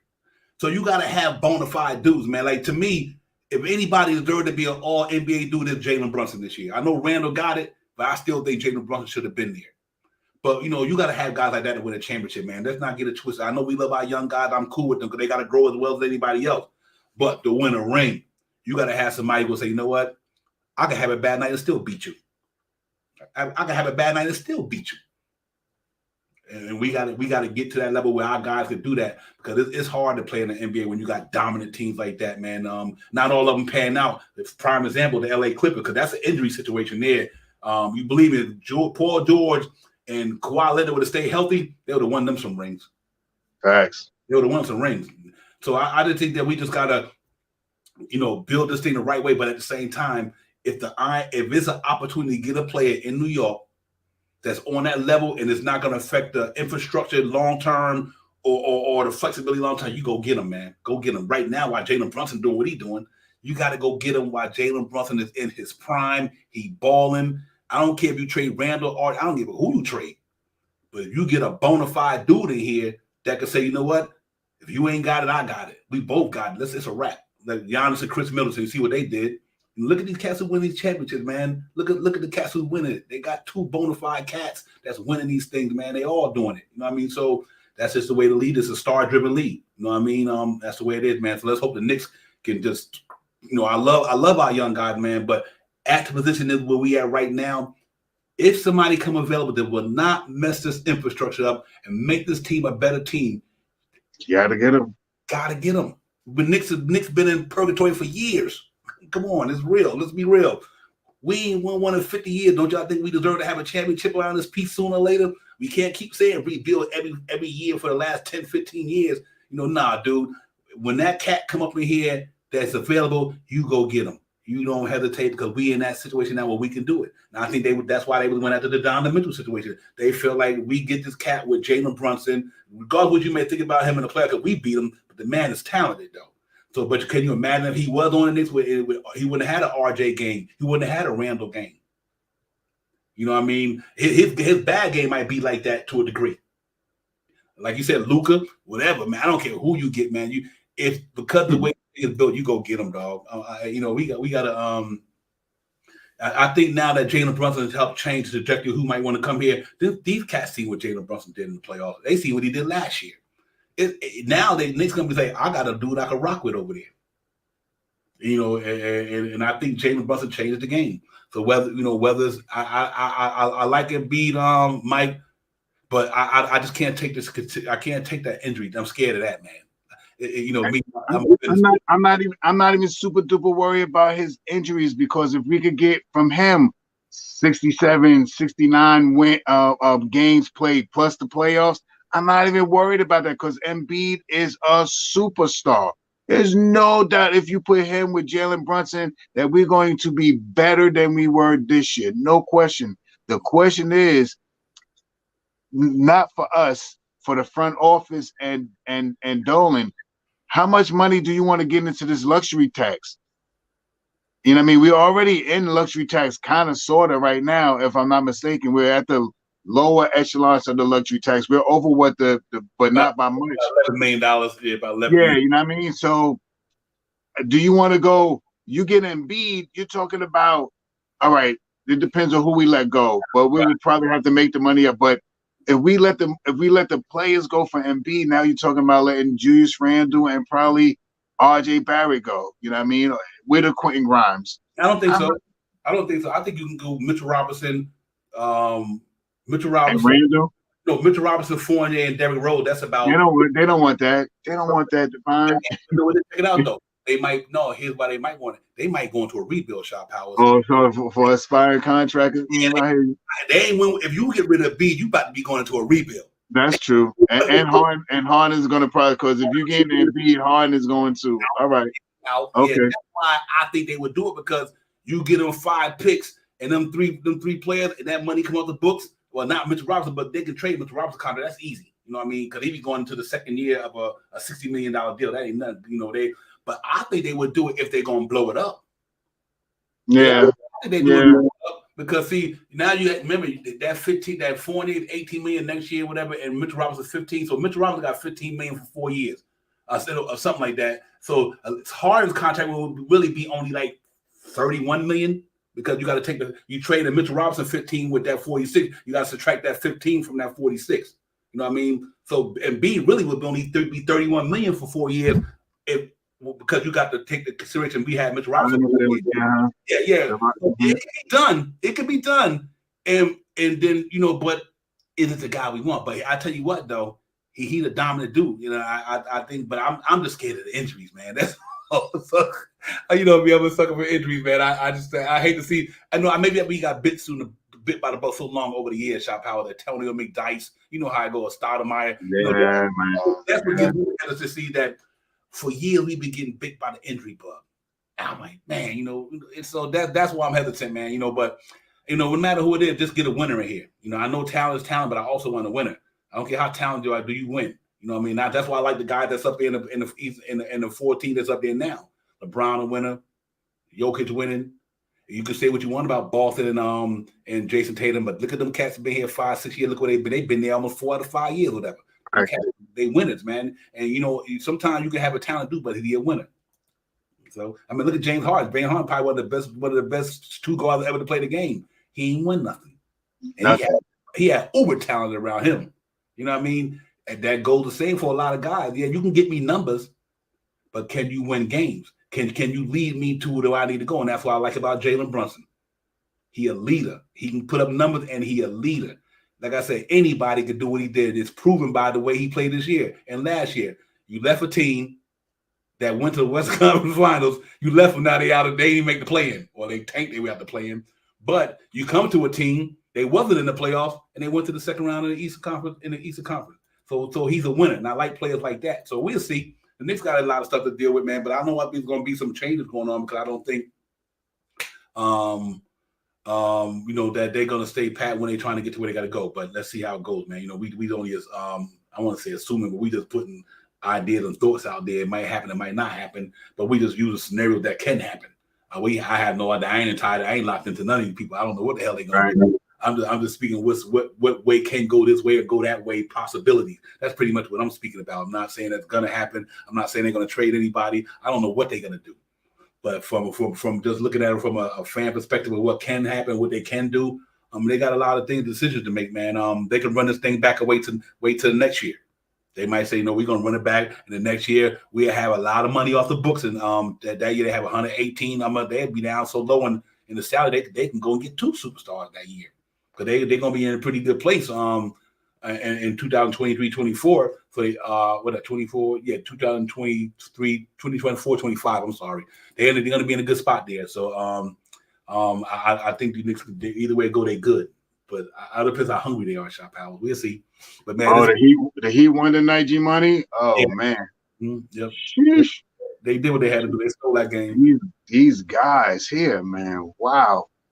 They got winners, man. That's what I'm trying to say. The mother got winners, bro. Kyle Lowry is a winner. Jimmy Butler is a winner.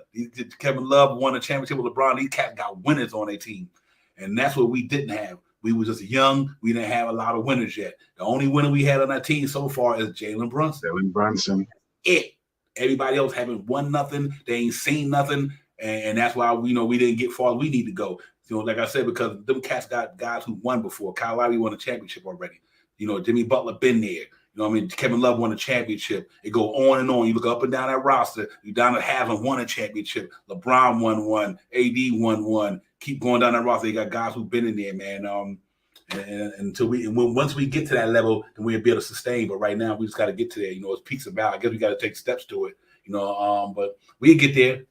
We'll get there, man. That's one thing I am confident about it. We will get there. I just think that I don't know how long it's going to take, but the Knicks will run the ring sooner or later. I just can feel the energy and what they got around that team, that they can make a move that'll put them over there. It's a matter of being patient, I guess, Shop Powell. You don't know what's going to happen 24, 25. Shit, you don't even know what's going to happen next year with the Phoenix Suns. There's a lot of teams that you don't know who's going to blow up this year, who's going to try to reset. You're looking at Philly, maybe Milwaukee, maybe the Suns. You got so many teams that didn't perform this year, i.e., how many coaches got fired this year? You know what I mean? You got 3 coaches that got fired this year. So you got maybe 3 teams that are going to look for a different way of trying to funnel their season for next year. So who knows what the free agent or who wants to make a trade or is going to come down. You know what I mean? These are just some of the things out there. We just sit here and we're talking about, some options that that I feel, the Devon feel. You know what I mean? And, we may not agree on a lot of them, but some of them we do agree on, you know what I mean? And I'm telling you, if we're going to move someone, I believe Randall, you know what I mean? But if it is RJ, my only trade for RJ, and I'm going to say it again, RJ goes to Toronto. We get OG. We send OG to Brooklyn. Brooklyn sends us Bridges. I'm good with that. I had one name to that. Huh? I had to add one name to that, and I would do RJ before, and that's Brandon Ingram. Oh, I would do Brandon. Oh, to send them to I would do that too. Don't get it twisted. I send Brandon Ingram. Yeah, you know what I mean, and you know, like the trade with Brooklyn for Bridges. You know what that would do? That would make Randall to me a third option. You know what I mean? Now you got Brunson, now you got Bridges, and now you got Randall, and then behind Randall would be Quentin Grimes, and then you have behind Quentin Grimes would be Mitchell Robinson. You know what I mean? But that's all I say. That's a good. Hey, you know what's interesting to me? I think with the situation with the Knicks is interesting because I do believe that they're gonna. Here's the thing. I guess we're trying to say. Here's my thought. The Milwaukee Bucks got to extend Brook Lopez. I don't think it's gonna happen. They got to extend. They got to extend Middleton. They got to extend Giannis, and you're gonna have to extend Drew Holiday sooner or later. And Middleton, matter of fact, I think Middleton and Brooks Lopez are due this year. Let me see. I think Brook is definitely done this year. There was some chatter about Lopez Even trying to get Lopez over here because he's on like an aspiring or something like that. I'm not sure of Middleton, but I'm on. I think I heard some about what you call it. So Via Brook Hoops, Lopez. he'll go to top free agents right now this year. James Harden, they got him. Kyrie, right? Van Vliet, Porzingis, Chris Middleton. Yeah. They got Middleton. You got Vucevic, Draymond Green, player option, Jeremy Grant.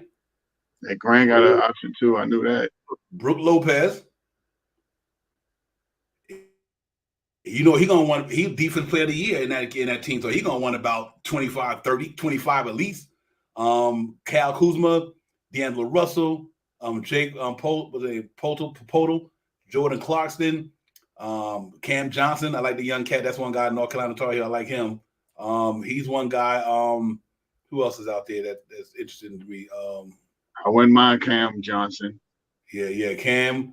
I had a couple other guys. I guess I got to wait for this thing to kick in. But anyway, it's some free agents out there that's going to be out here. So a lot of teams going to be out here working, man. And you got to look at the agents who they with too. You know what I mean? Long the agent get on their bag, I guess. Harrison Barnes, Russell Westbrook, Dylan Brooks, Miles Bridges. Everybody forgot about Miles Bridges. You know what I mean? So he's another cat that going to want some money. Gary Trent Jr., Austin Reeves. So there's some guys out there, man. Christian Woods. Josh Hart, obviously for the New York Knicks, P.J. Washington, just to name a few. So it's going to be cats out there that's going to want to come in and get some money, man. So we just got to see if the Knicks going to what they're going to do with this thing, man. I really believe they got to do something. My man, long time lost see, Soul Finger, what's popping? What's good, man? I know you in the chat side. I mean, I know you live and you living, my brother. I'm glad to see you in here, Soul Finger. Real talk, man. Salute to you as well, Brandon. Everybody, salute to you guys as well, man. I'm glad to see you up in the chat. Real talk, man. But it's been fun. We in here just talking this off-season stuff. A lot of scenarios, a lot of variable scenarios, everything, man. What can happen, what can't happen, what we think will happen, what we want to happen, all of it. So we crossing T's and dotting I's tonight, man. But like I said, at the end of the day, we don't know nothing. So yeah, we shoot spitting though. However that saying goes. Right. We don't know. We just trying to think what we think the Knicks would do. Let's put it like that. When I speak so I'm wondering what the Knicks think the way I'm thinking. That's how I look at it. So to make it, but I have no idea what they're doing when they're doing it. But I do know one thing is going to be, it got to be something to get done if we're going to want to take another step. I don't think we can come back just status quo, just due to the fact that, like I said earlier, other teams are going to get better. They're going to get free agents too. Some teams might not get better, like Philly. I think Philly might go the other way if they keep Embiid, they're going to try to get a coach in there to help them get to the next level. If they don't keep Embiid, they're going to try to move Tobias Harris contract. They're going to try to James Harden probably want to go back to Houston with Yume Adoka there now with all that young talent down because he said he would love to go back to Houston. So they might fall down and another team might come up. You know what I mean? We all depends what they're going to do with the Milwaukee Bucks. They're going to be there, Mike Booth, who they're going to try to bring in the coach to keep this thing together with Giannis, to keep Brook Lopez, sign him back to Chris Middleton, or they're going to say, you know what? We think we done reached our ceiling with these guys. We're going to blow it up. And next thing you know, Giannis might say in 2024, I'm out of here. So, you know, yeah, so this can go a lot of ways. And like I said, you got a lot of up-and-coming young team. So that's why I do think that we got to do something, make something happen, because we cannot come back there with the same team and think we're going to be right back in the fifth seeding. That ain't going to happen. It ain't going to happen because somebody going to get better than us for sure. Because they're going to go out there and get the stuff they need. And our offense got to find a way to get better. So one thing I hope we got to do is kind of fix that offense shop out, tweak it a little bit to give it a little bit more flow, a little bit more rhythm, a little bit more pace, and things like that, and take it from there. Other than that, I don't got too much problem with the Knicks got right now, but I just do think that we got to do something because I know we line on these guys to come out there be much better, and we don't know if that's the case, man. And that's where a lot of organizations fall short at. They project that they potential is to wind up reaching their potential. You know what I mean? Just because you got potential don't mean you're going to reach it. You know what I mean? You got it, but that don't mean you're going to reach it. You know what I mean? So we had to see, do we think, we top going to reach his potential? Do we think these guys going to, so far, Quickly is the only one that have proven that showed me that he's going to reach it. Quickly has. Grimes is still in that flow because he's so young, 25th pick, only played last year and played this year. But for the money that he getting, you keep him. I think he'll get there. He's a talented young man. So I'm hoping that his injuries he can sustain them injuries and keep doing because I think he is going to break out and be a good player. I like that one, Jarvis. He said, Divine, this is my fantasy, but if Miami beats Boston, Jaylen Brown may or may not want to stay. I'd love to get Jaylen Brown. Oh my God. see, that's the type of player we need, man. Like that, what I mean by that, Jarvis, because this cat do it on both sides of the ball. He a lockdown defender and can get buckets on the other side. And he been to the Eastern Conference Finals a couple of times. And one for Kyrie sitting out that game 7 about 3 or 4 years ago. You know what I mean? That's what I'm talking about. They got guys who've been there, done that. They know how to get it done in them situations, Shot Power. And that's why I think when we get ready to take that next step, that's what we need a guy like Jalen Brunson who's been in that situation and know how to handle it.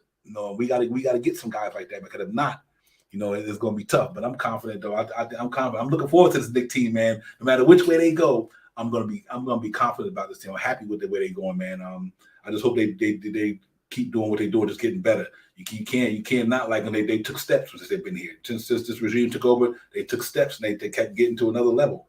Like I said, bearing injuries last year, they probably would still made the playoffs. So I'm excited about it, man. Hopefully we just keep doing what we're doing and keep growing and keep keeping the fan base knowing that we gonna be what we gonna be. Because this was the first time in a long time. You gotta feel good. Like the Knicks wasn't out in April. We wasn't talking about Knicks stuff in the all season in April. We then in June is talking about it now. So that's a good feeling right there to me. To go a whole month after the season ended and the Knicks is in the playoffs. That was an achievement to me because normally we'd be like, okay, it's April the 9th. It's April the 9th. We only got a couple of games left. And then we shut it down and go home. But not this year. They kept us a whole month playing a whole month after. So I think that was good, ladies and gentlemen. But listen, man, we're gonna get out of here in a minute because I know everybody got to go do what they got to do and they got to get on their grind, man. So but when we have another episode, sooner or later, man. But it's try to keep it comfortable, man. Next one to be about the free agents you just showed. Okay, Divine. Next one to be about the free agents. This way, give me a little time to do some homework.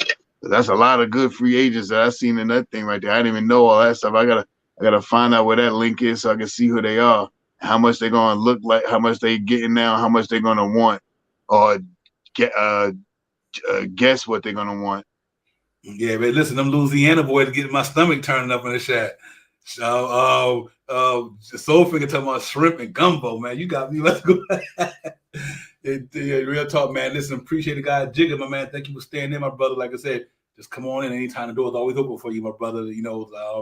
Just let me know. Just throw a thumb up when you want to get on. And this door is always open. Real talk, everybody, man. Just hit me with a thumbs up. And I know to do what we do, and I let you in, man.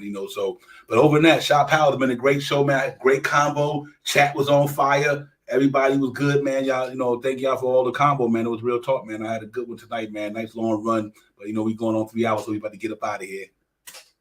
Yeah, that's what it is, man.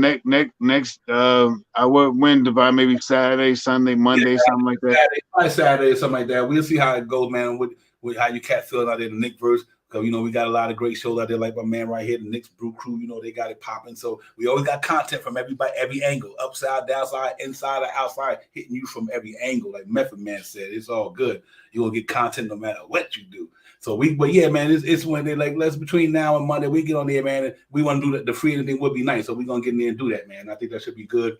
Talk about the free, we'll break down some content. I get some numbers out there and we get the salary and all that stuff. But I'm really interested to see what these Knicks gonna do, man. I'm really psyched about this team, man. I had a great season, man. I was proud of the Knicks this year, man. Second round, almost got to the Eastern Conference Finals. 2 games away.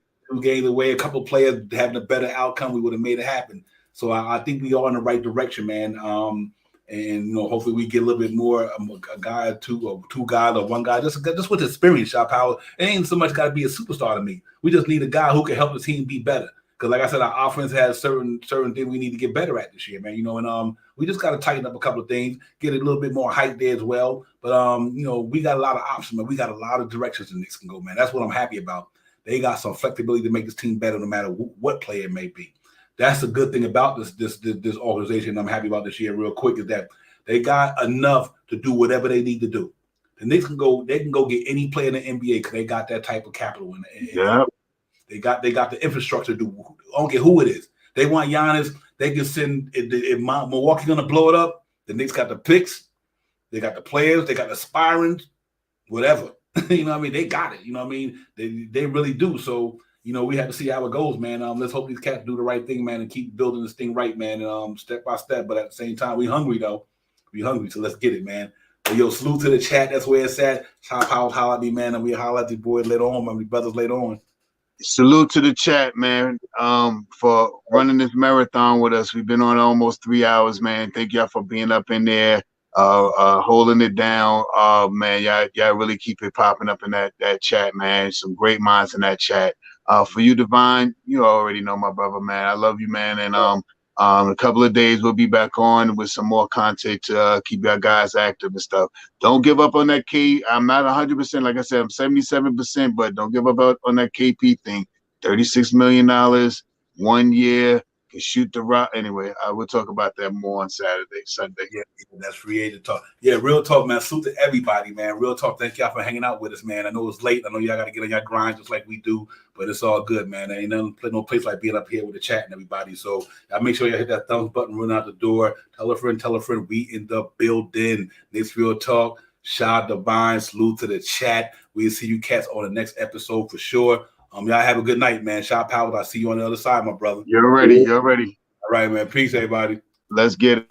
Time for Divine Shot, KJ events. This Real Talk's the brand. You understand how we do, my man. I'm on that Friday night Knicks shit, dripping in Knicks shit. Up in the world, most famous arena with the click. That's the conglomerate. The Knicks Real Talk, we real prominent. I'm a bit like the Omicron variants, I'm dominant. Paying homage to the cat in the chat. That's where it's at. Cause I'm hearing that. You don't care for hyperbole, we straight facts. We interact with the mob, the gods. Up in the pod, the squad, the side. My entourage be on the job, my energy. Feeling tripping in tempo. As they cook my game plan, that my brand for loot and pursuit. Going hard like the New York City gritty committee. Cause that the Knicks we ain't always pretty, but we all stay giddy. But we embrace the fan base, hit the link, Anthony Mace. We create the logo when there's airspace that appear like Squarespace. Staring down on the Chase Bridge, look at that Knicks City drip. Infinity dashes on the court, looking pretty legit. I stay true to the orange and blue. I thought you knew, so here's a few bars to shine like Star Divine to Mount Mars. Knicks Real Talk. Here we go, let's go. Knicks Real Talk right here. I'm representing Knicks Real Talk. right here. Let's get it. Here we go, let's go. We here in the building. Knicks Real Talk. Let's get it. Here we go, let's go. Yeah, for real. Yes, sir. Knicks Real Talk. We here. Here we go, let's go. Let's get it. Let's get it. Yeah, for real. Yes, sir. Let's get it.